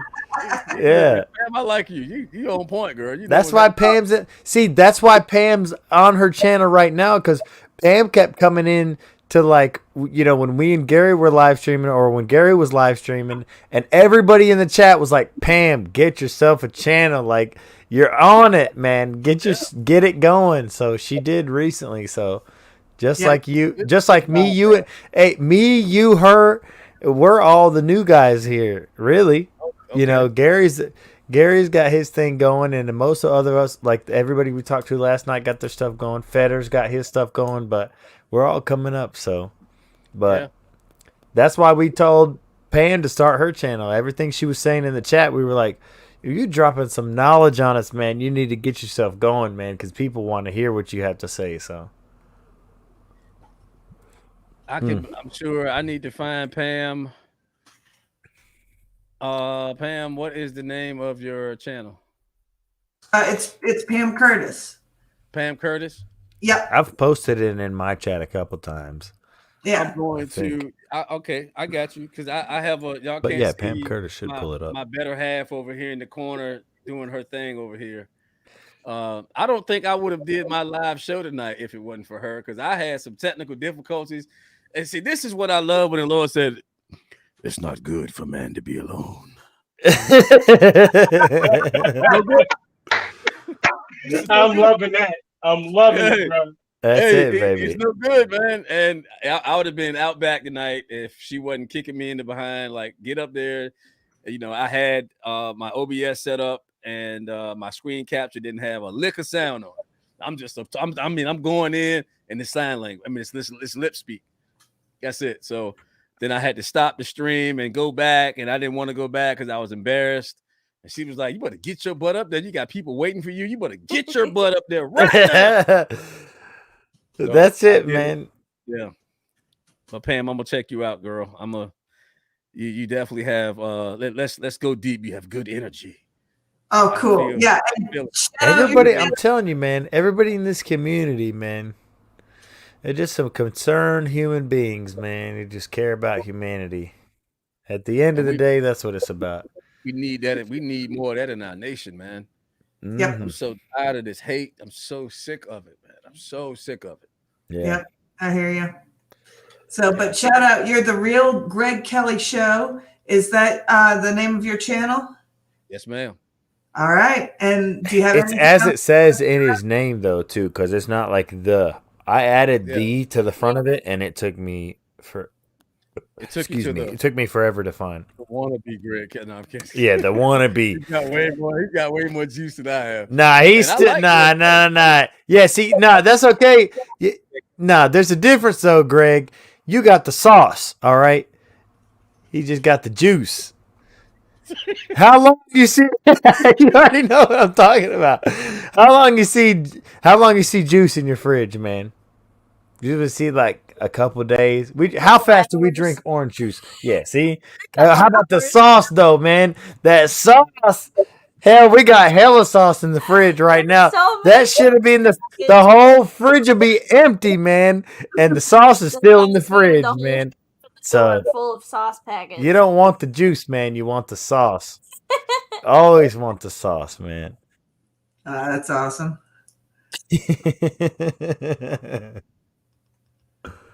All right. Well, just shout out to Greg for coming on. Did he just dip out? I think. Yeah, he just might have disconnected. Frozen. Yeah, he was frozen. He might have disconnected. Yeah. It was funny. It froze on his smile so perfectly. Yeah, no, perfect. So, oh my goodness. Yeah, 7 o'clock. My wife's going to bed. Oh, cool. Right on. Yeah, you guys are 2 hours later than me, so. Yeah, it's only 10 o'clock here. Yeah. Oh. And I'm having a good time, so I'm not going where I'm designing. Today's I'm my not going day, whatever I want, so I can design as well. I can design to my heart's content. Until I get tired or get moved. Either way, I'm going to design. You said 1 hour turned into 3. Yeah. Right. Oh no, I wanted to hit. Did he come back? Oh man. So yeah, like to get back to the whole God thing, I mean, if anybody it's only 6 p.m. there. Oh my gosh, Dave. One of the things to check out is Jordan Peterson's biblical series, where he talks about all this stuff. And it's absolutely wonderful. And that's what brought me back to my faith and what brought me back to seeing that, science and religion are not, butting heads. They're actually on the same parallel. There was a small period of time there, where you had biblical truth versus scientific truth, but now we're kind of realizing that biblical truth and science truth are the same thing. No, that was just ignorance, more than anything. Because like we said earlier, the theory makes up 99% of science is all theory.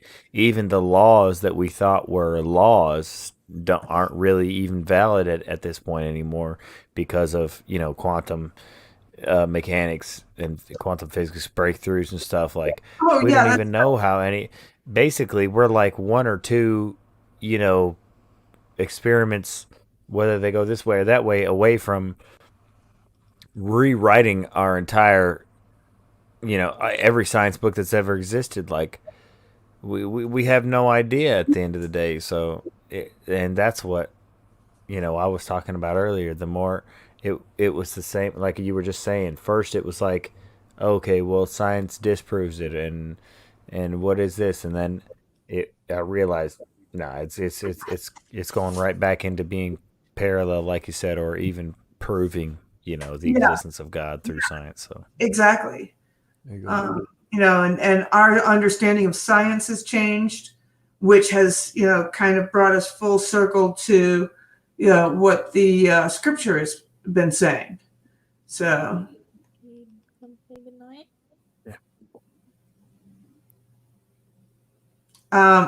Ryder, no, I don't think that anybody's saying that you're a fake. I don't know what's going on. I do have mods. Logic Rex is a mod, and nothing's going on here so I don't know.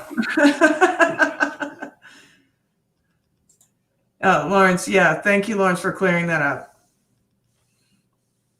But oh my gosh, guys. Oh. This is a good one, man. Yeah. Oh, I'm here for it. Brittany's gonna go to bed. It's a damn good one. Okay. I'm gonna have to go say goodnight real quick, but sure. I can hang out for a little while longer. Right on. Yeah, I want to take a brief intermission and I'm go. still glad that Lionel came through the chat, though. If you guys don't know who Lionel Harris is. Oh, no, I didn't see. In your chat. Gotcha. Yeah, he's pretty big. He's cool, man. Right. It was funny. He walked through while we were actually meeting up with the Vikings with some Patriots. And we were all sitting there figuring out. Yep, we were all figuring out what we were gonna do, and he come through and he had like a Letterman jacket on that was like for Trump 2020 or something like that, and he had this Santa hat on, and I didn't really recognize him because I watched a bunch of his videos, man. I've probably shared them to some of you guys, but excuse me. He handed me his card and he was like, whatever. So I'm just like, it's whatever, just some guy in DC handed me his card, whatever. I take his card and I look at it and it was like Lionel Harris, and I was like, wait a minute, man. Lionel Harris, I know you. I was like, hold on, man. Because he was walking away. He handed like 5 out of him and just kept going. He was about, taking 2-3 steps away, and I was like, hold on, man. Lionel Harris, I know you, bro. I told him, I was like, man, I watch your videos. I subscribe to your channel, man. And he turned around. He was like, yeah, give me a card back then. American Idol, should you get my... No, I did not, Dave. That's funny. But I would like to have that. But yeah, he's awesome, man. Oh, that's hilarious. He's funny, man. And he's real cool. He's, of course, because he's a comedian too. Of course, he went into his little thing. He was riffing there on the spot. It was fun, man. Oh, that's awesome. He after he was talking to you, he went to hand me a card. I said, "Oh no, I'm Nacho's wife," and he was like, "Nacho wife." Yeah, of course. And then he was telling Bear. Bear didn't pick it up. Bear wasn't picking it up. Wife.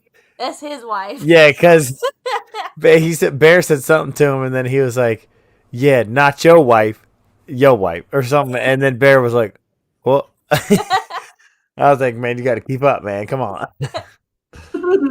All right, I gotta go. He was having fun. Yeah, I'm gonna go give Miss Nacho a hug. Good night, though. Yeah.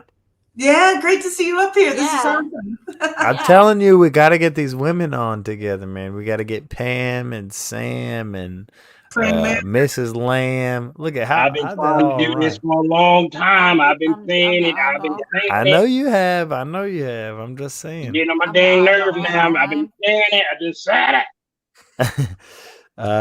Gary. Lawrence, I'll check Phoenix. I haven't got any new messages, but I got the ones you sent before. I look forward to meeting you. Oh in yes, I DC, did get that Gary. message. Yeah, Lawrence. I did. That's when we were looking at each other. We were muted on the screen because I was looking at her like, it does kind of look like you. Yeah. But yeah. Did you see what he said up here? He said, "Good night, Nacho's wife, the lost twin of my niece." Yeah. All right. Well, I'm gonna say good night to my wife. Yes. Good night, everybody. So, Good Good night. night. right back. Good night. Give us some sugar. Shut up, Gary. I ain't saying shit. I ain't give us some damn sugar. All right. Yeah. Right. Sir. Oh my goodness. So yeah, I'm going to play a quick interlude for you all so that I can also go out and have a little bit of a smoke. But this is a song by Akira the Dawn, if you don't know it. It is absolutely beautiful. I played it on my stream before. And we will have the whole version here. I've written to Akira the Dawn to ask him for permission to play his music, but as far as I know, he doesn't do copyright strikes. So hopefully, God willing, I will not have a copyright strike. But here's some of the science behind how evolution and science agree. So. Let me try and get back to that window. Oh my goodness. Now I've just confused myself. Too many windows. All right, here we go.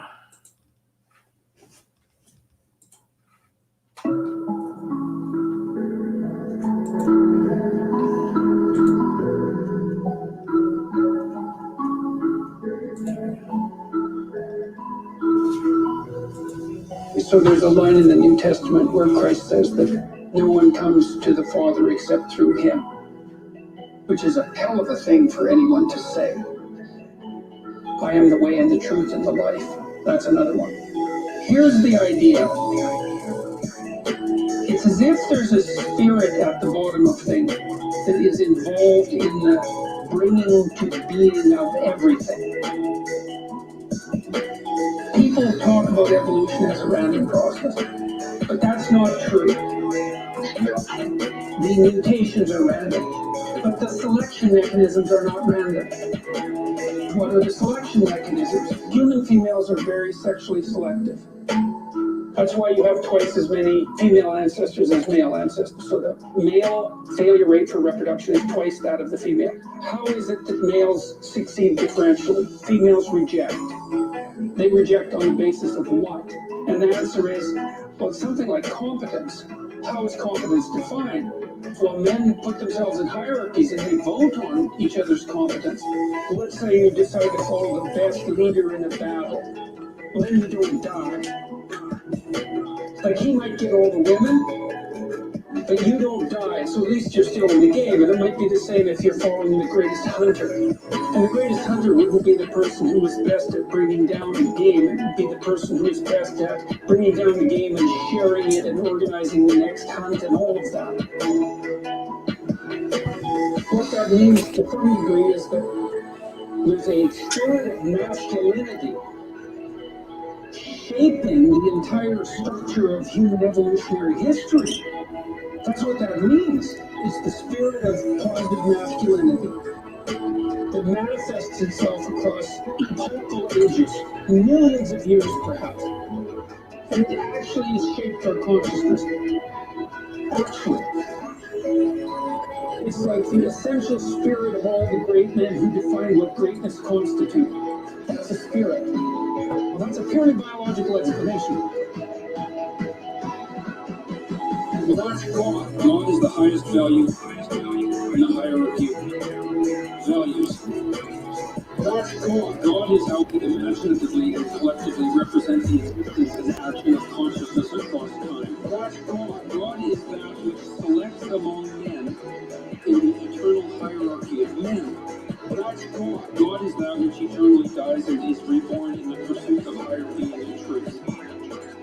But then there's another possibility too, which is that that's actually reflective of a deeper metaphysical reality. It has to do with the nature of consciousness itself. I think that's true. I believe the biological case, and I believe the biologically reductive case, but I don't think that exhausts it. There's a metaphysical layer underneath that the biology is a genuine reflection of. And that's the macrocosm above and the microcosm below. We are really reflective, including in our consciousness, of something about the structure of reality itself.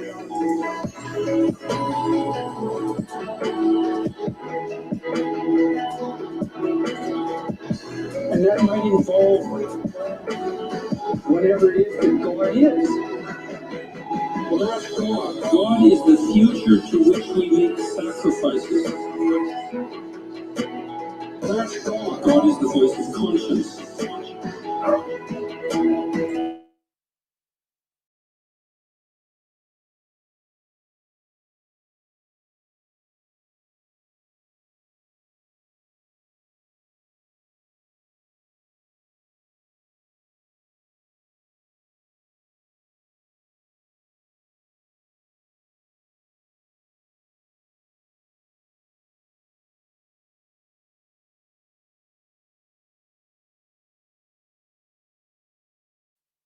Your audio on this video went mute, Pam. Mic check, hello.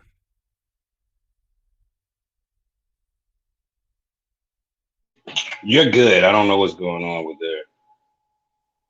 Yeah, I can't hear it. But I gotta what? Oh, did I mute it? Yeah. Yeah, a little bit. Yeah. Oh, I'm so sorry. I fucked that up. Excuse my language. Okay, good. It's almost over. Well, I was gonna say, well, because I'm trying to get ahead of the comments, but this is something my wife and I just talked about the other day. Because after church, she was saying something about, I don't know, she just had a question about the way that the pastor was talking about God and basically saying like Jordan Peterson just was like man, man, man, man, man. And I was like, well, it's not really wrong though. And that's not to say that men are any better than women. It's just to say that he's a man interpreting his message from God. So for you, interpreting your message from God can be all about women.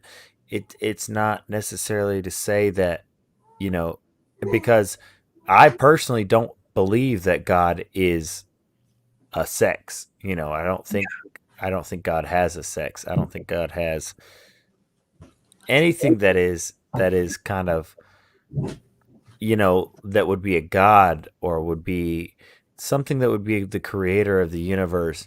I don't believe is going to be so simple as to have a male or female anatomy. You know what I mean? Something that creates universes would be beyond that to me. So for us to interpret it in our own way, that's just what we are going to do because that's our perspective.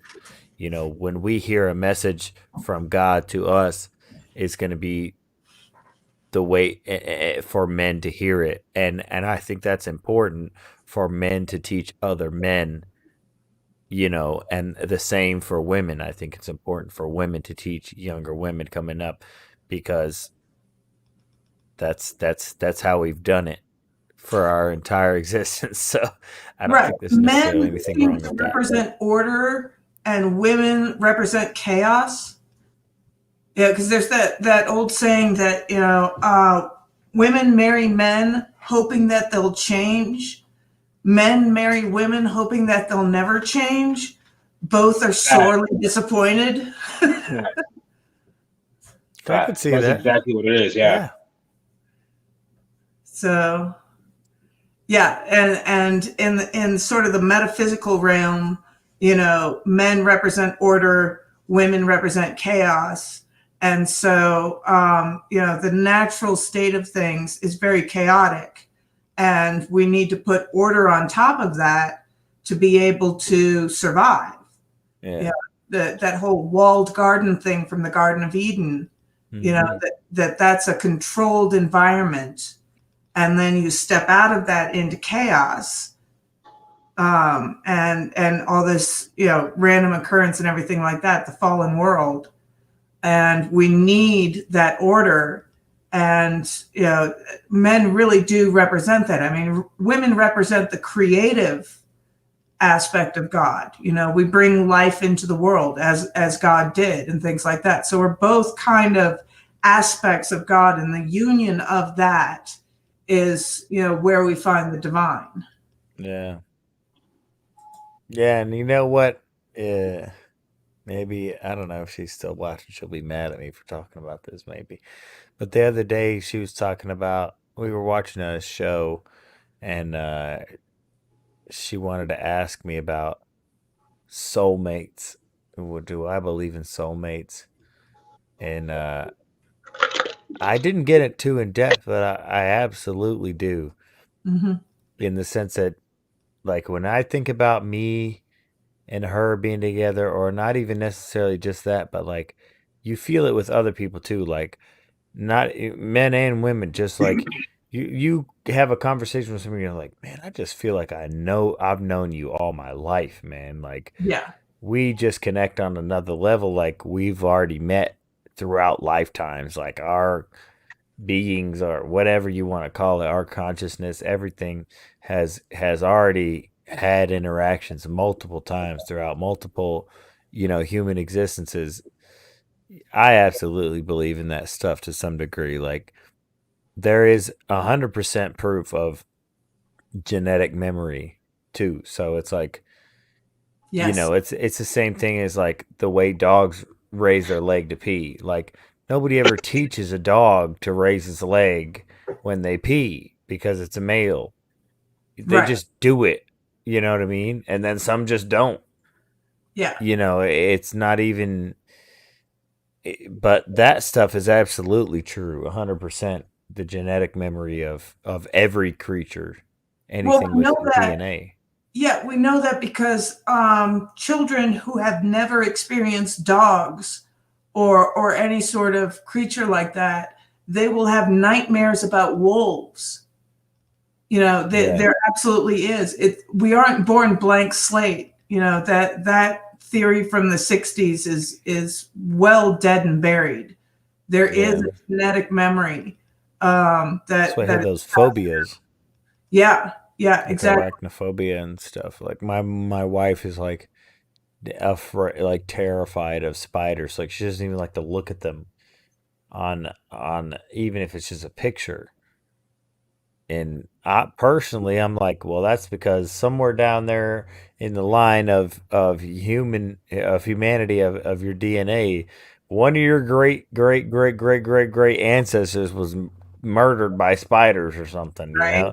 Yeah, it's And exactly how I so look at it too. something throughout your DNA has remembered that spiders are terrible. Stay away from spiders. Like, there was a girl in our class in biology who was terrified of snakes, and I mean, she would weep. She wept when snakes were on the screen, and our biology teacher, tried to help her work through that, but it was like, something happened along the lines of your DNA somewhere throughout your ancestry that has programmed you to stay away from that. Yeah, well, I mean, that's what I was saying earlier with the idea of the dragon being a cat snake bird. When we were I heard smaller that as I was coming in. Huh? I said I heard that as I was coming in, but I didn't really pick up on everything. Yeah. So as smaller primates, our three great predators were birds of prey, cats, and snakes. And so if you combine all of those, that turns into a dragon, a cat snake bird.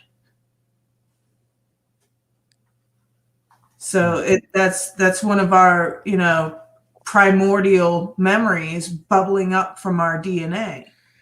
Yeah.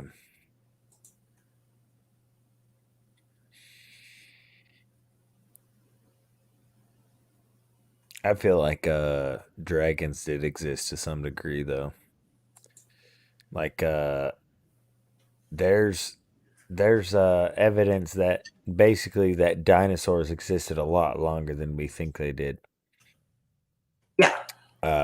And that you could imagine that even if because you know how humans are, like we all know how humans are, even if they're not dinosaurs that were clearly they weren't capturing any princesses and putting them in towers, but if you could come to a town and be like, hey, I slayed the dragon, Right. check out this skull, and you hold up the dragon head, which is really just some dinosaur you found in the woods, like the remnants, the last of the endangered species, and people know enough about it to know that it's dangerous and that it can kill people, and you come walking into town, strolling into town with its head, then you're a hero. You know what I mean? You're the knight in shining armor. So well, there was the idea, there's a myth from Norse mythology and Icelandic mythology that if you hoard too much gold, you turn into a dragon. C.S. Lewis also used this. Yeah.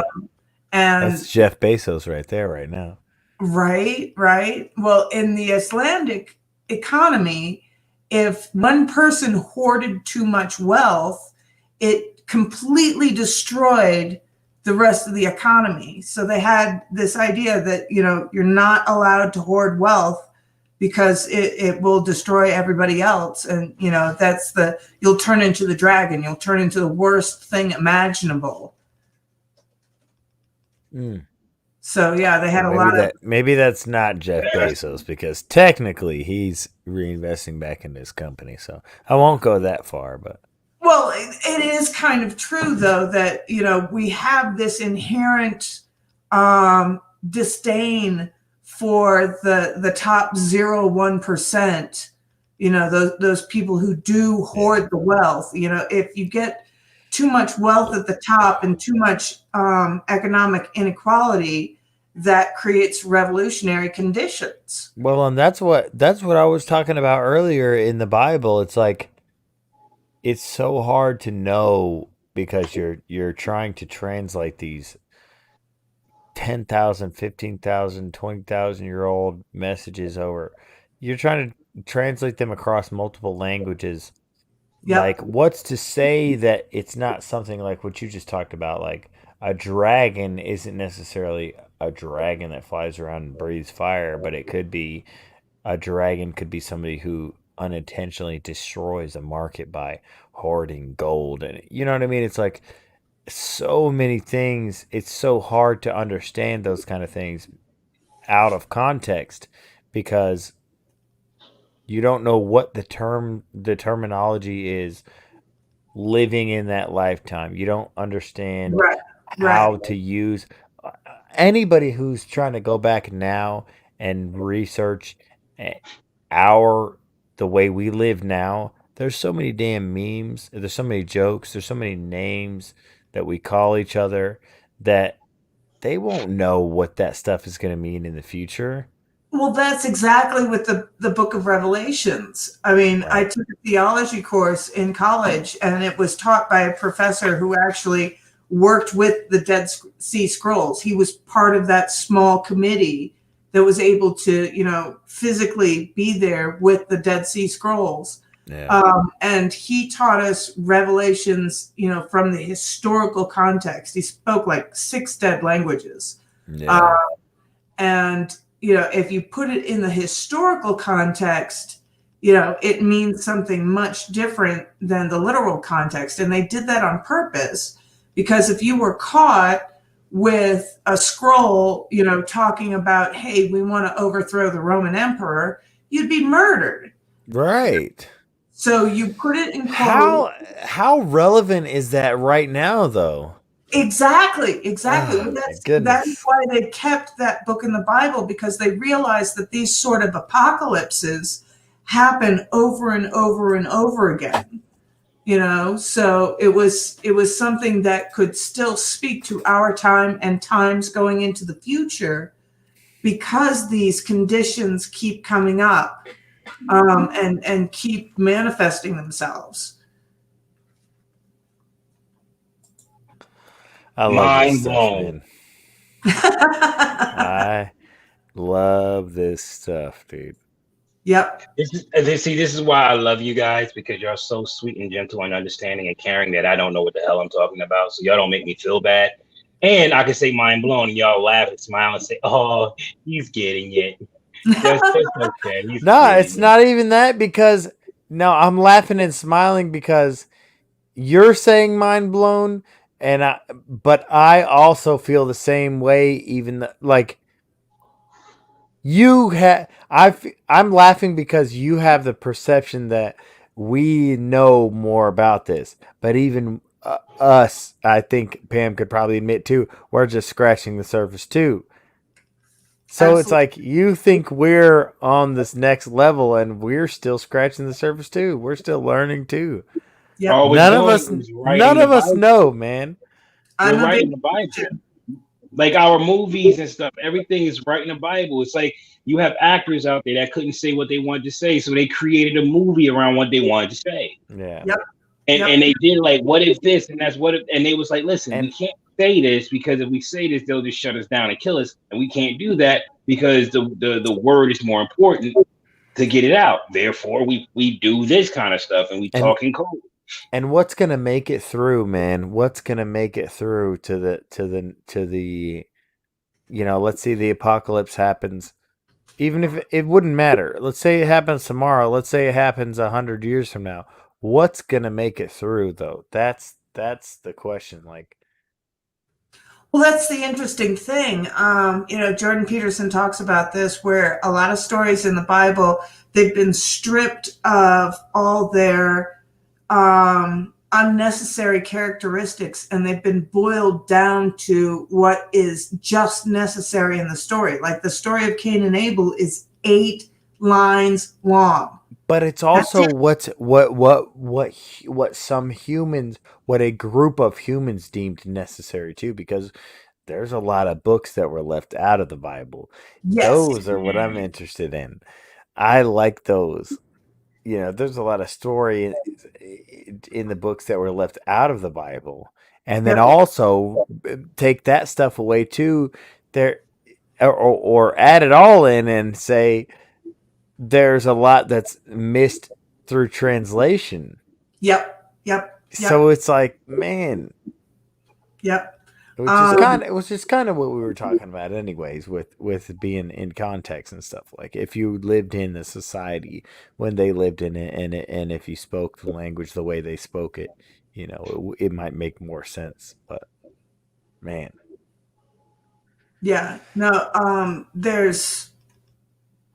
it's incredible how much is both lost in translation and kept in translation, because I mean, realistically, we haven't changed much over 70,000 years. Yeah. You know, you go back 70,000 years and we have our first expressions of art on cave walls and stuff like that. And that's just the stuff that we found. You know, how much has been lost across time simply because, you know, time destroyed it. The you know, the ravages of what happens to paper and papyrus over time and things like that. Things that, I mean, like some of our earliest books of the Bible and stuff like that, they're the size of a credit card. You know, and that's the only fragment we have left. And that's the oldest one we can find.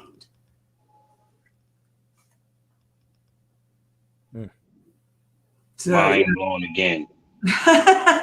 there's a let me see if I can find this. It's in, I have a playlist about biblical studies. Let's see. There we go. No, I don't want to actually play it. That's not worship. Pause it. So let me see if I can see the whole playlist.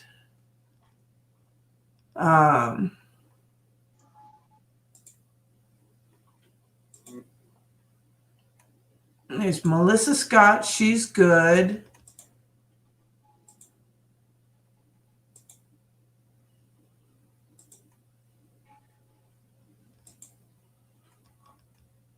That's Peterson again.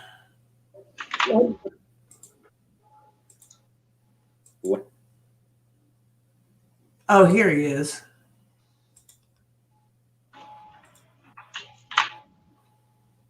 Welcome. No.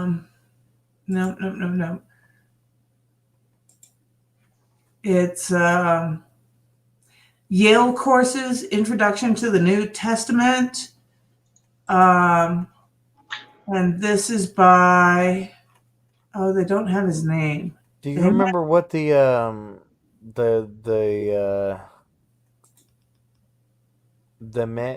group of men that got together called themselves that decided which stories were going to be kept in the Bible?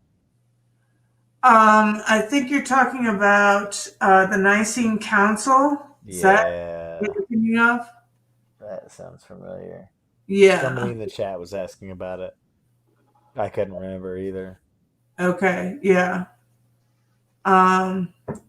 So yeah, there's Yale course. Oh, Bart Ehrman. That's who it is. Bart Ehrman is incredible as far as his biblical scholarship. So.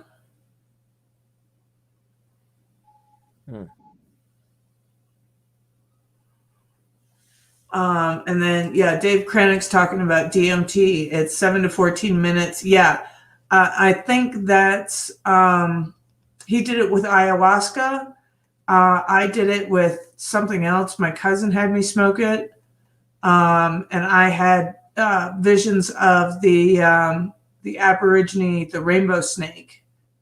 And ironically, you know, it's like it's supposed to give you these great spiritual insights and stuff like that. And one of the ones that I had on the DMT trip was completely mundane. It was me being a soccer mom, you know, with 3 kids and living up in Washington State.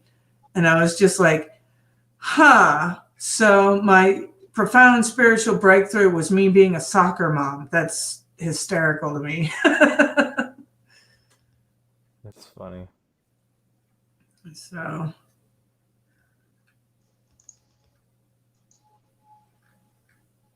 I'm breaking a I was supposed to have a prayer meeting with my my sister in Jesus, Karen.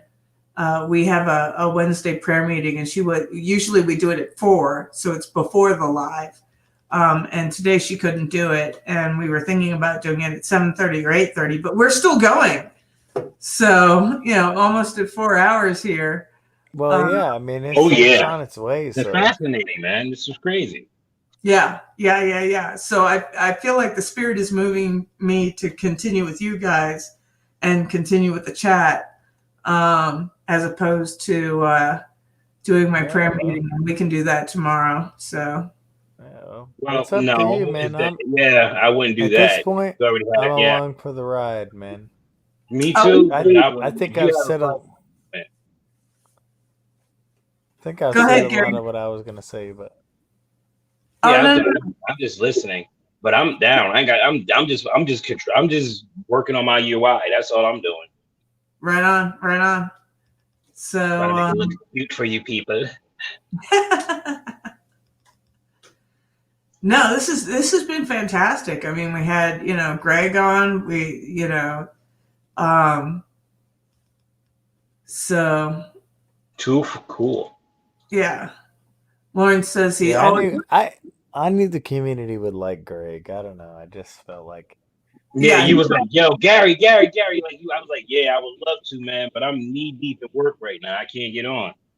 yeah, no, yeah, that was yesterday or day before. 2 days I don't ago. know, man. Everything's blending together now, so Yeah. I've been working and trying to do everything, and I came back from DC and went straight to work. So it's like Mm-hmm. wow. everything is just blended together. So I didn't even Yeah. have a day of rest in between. It was just like It be the times where they days. gotta actually tell me that it's like I have to, baby, this Wednesday. It is that fast? Yeah. Like damn, Oh man. because all I've been doing is working and sleeping, working and sleeping. Yeah. I probably should go. I probably should have already been in. I probably should have got off when my wife got off, but you know, Wow, I'm. I'm. I mean, I should I get don't off. have work tomorrow, so it's fine. Right If I on. had working tomorrow, I wouldn't be able to do nothing. It's nothing but snow outside. Shit, That's true. I That's got to Yeah. go out there with a big ass stick to just locate my damn car. Like, So is it right here? That's it. There it is. Yep. Wow, layout. Hey, survival. Yes, we are still on. So Dave Krennic says, when I was blown up, I was traumatized beyond recognition, which is completely understandable. I split into two separate identities, a dark soldier and the Boy Scout I was growing up. Now that I'm integrated a little bit with both.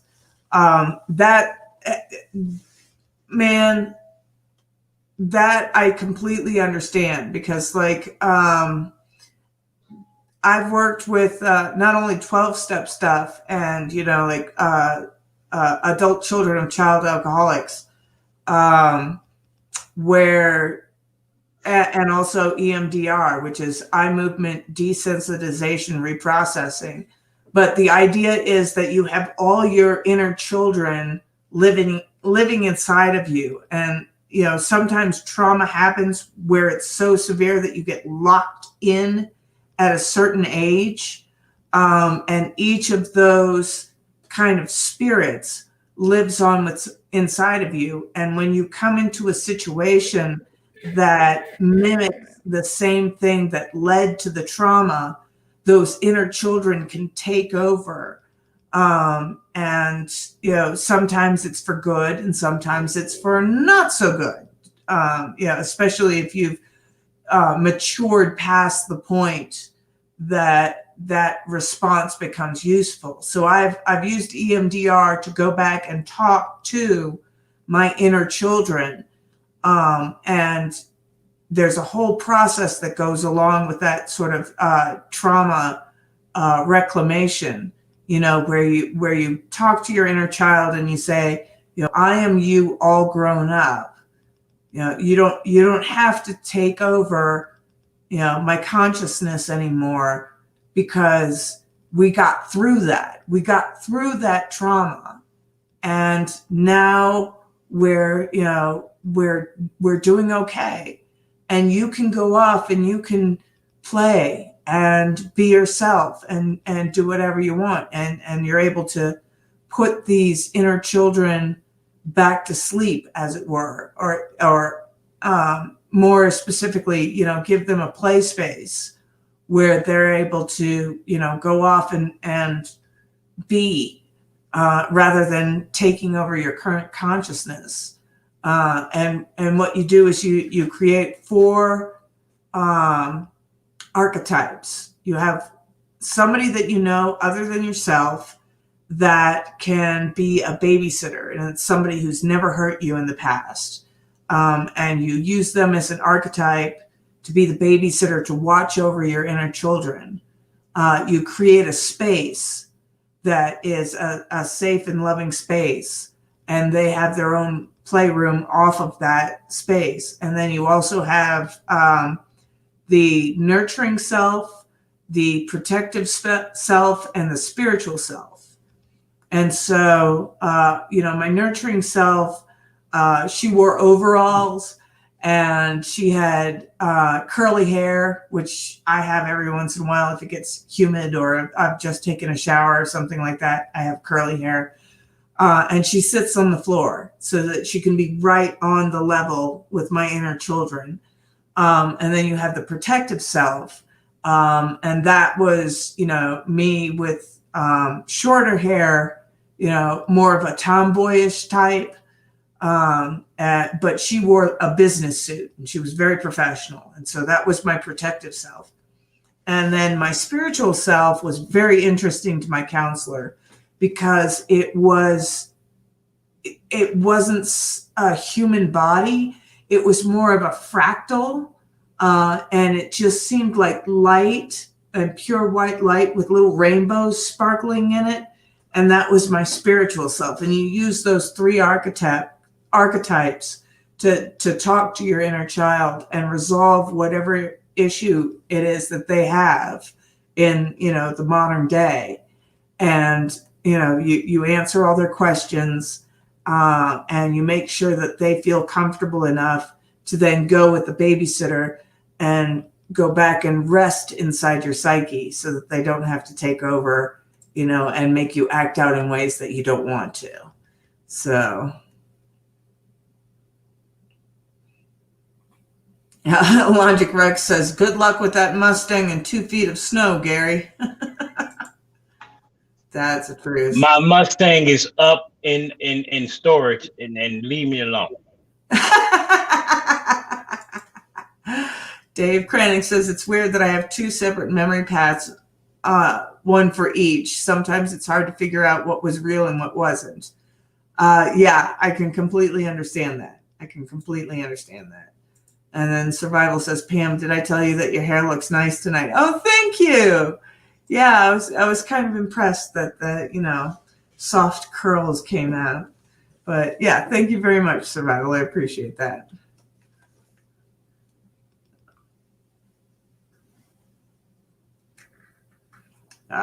Karen says, good night.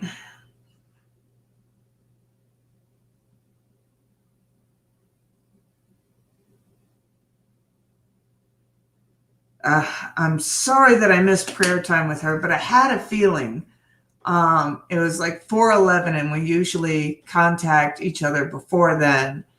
And when it was 4:11, I was like, I don't think we're going to have prayer time tonight. Something tells me it's just, and then she wanted to do it later. And I was like, great. Yeah, I'll do a short live, but then this live ran over and we're almost at 4 hours now, guys. So right. Yeah. I just had a feeling that today was going to be different. So. So I was saying, even though my mic was muted. Oh, Gary, you just been owned here. Logic says a photoshopped Mustang. Okay.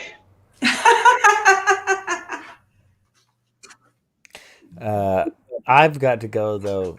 I've got maybe an hour left before I pass out, and I've got to go stop in a friend of mine's panel. He does a panel every Wednesday night. Right on. Can you stay on for another 6 minutes and 45 seconds? Sure. Yeah. Right on. Yeah, because that'll put us at a solid 4 hours. So. Oh yeah, let's do it. Yeah, let's do it. Yeah, let me go grab a beer real quick. Yeah. Yo, man, remember that 7 hour? Because I'll need a beer anyways. Hold on. Yeah.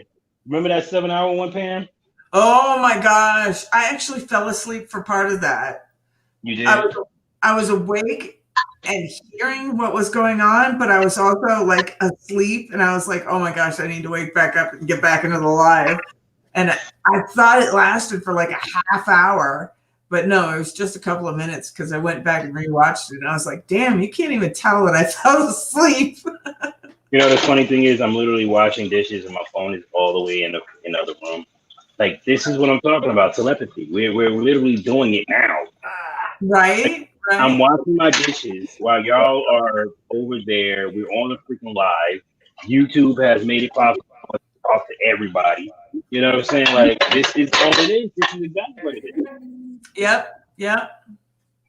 That's why I'm so just I wish Susan would stop screwing with people, you know? Just let this be organic. What You did know? you Yes, Susan. No, I'm What just did kidding. you I don't say? even know who No, hold Susan on, but is. what did you say? You said that men are order and women are chaos. Who's in charge again? And Yeah. I don't mean to be on some asshole shit, but let's look at what's going on. Oh, amen. What's a Susan? Susan Wojcicki, she's the CEO of YouTube. Oh She's doing too gosh, much yeah. mothering. She's like, no, you can't handle this. No, no, no. And that's like, Oh man. Yep. Yep. mine is blown, but I can still handle it. Like, it's not like, oh my God, I'm going to jump off the cliff. Look, Right. listen, there are certain things that I think nature knows what it's doing. If you feel that this is too much and you need to jump off the cliff, you might need to jump off a cliff. I mean, I hate to say it, but it's true. Maybe that's evolution saying that you're not equipped.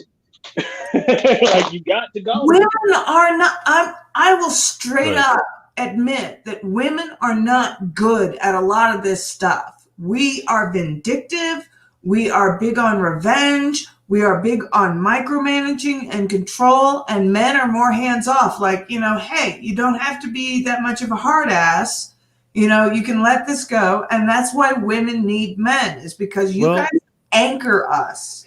It's not even really men or women, I think, either. It's just that's the real diversity that we need to be focusing on right now is intellectual diversity. Not male or female, not black or white, not Hispanic, Latino, not blue, yellow, orange, red, whatever. It's like the most important diversity that we can focus on right now is intellectually. You know, get people with opposing ideas in the same room with each other. Let me say this now. Do you think that's the ideal thing right now with the powers at be? Because right now we're too damn scared to even do that. Well, that's what I mean. I think if it started before, probably before all of us were even born. You know what I mean? At some point, we decided to be terrified of opposing intellectual ideas instead of, and yet we still want to kind of preach this. Somebody still wanted to preach this. I remember when it happened. So I remember a time before where, you know, opposing intellectual ideas were encouraged, considered sacred. You needed, you know, both sides of the debate sort of thing. And I remember when it changed, and it's it breaks my heart. It breaks my heart. Listen, I think it changed when women got into the workforce. No, it changed much later than that. Much later, like further along. It changed about I would say it was about the 2000s that it really changed. You know, because before then, you know, women could be in the workplace, but they could still be feminine about it. You know, it was more the later generations where women were encouraged to be more male. You got a point there. You're right. You're absolutely right. Yeah. You're absolutely right. And the Europeans actually held on to this, because I had a friend of mine from France who came over, and he was talking about the differences between European women and American women, and saying American women know much more how to be men than European women do. So, but that's just it. You're terrible at it. That's the problem. I know. We're horrible at it. You know, it's like you just, like if this generation up didn't show you anything, you're terrible at it. You're so busy trying to put freaking cushions and pillows everywhere. It's we're like beta males. That we cannot be alpha men. It's impossible for us. So we end up, the best that we can do is be beta men, and beta men are not safe. They're very dangerous. Because they'll find a way to win when they're not supposed to. Yeah, they'll cheat, they'll handed ways, all of that. You know, that's why I never liked that motherfucker. Now it makes sense. Yeah. There we go. Thank you, Pam. Another mind blown. I was like, why don't I never could stand that piece of shit. Now I always wanted to beat the hell out of him, but he had power and I didn't. Yeah. And this is why. Yeah. I mean, because they're not supposed to, man. The women's preferred what is it? Weapon is poison. Yeah. You know, consider that. Praying Mantis says, the more I listen to you guys, the more connections it made in my mind and really started resonating with me. And Shaman says, same here too. That's what it's all about. Right? You right, Tim? Me? Yeah, you keep saying stuff. No, I'm just commenting on everything that's happening, man. Just listening, just watching. I was a little bit ahead on the chat, so maybe that's what it was.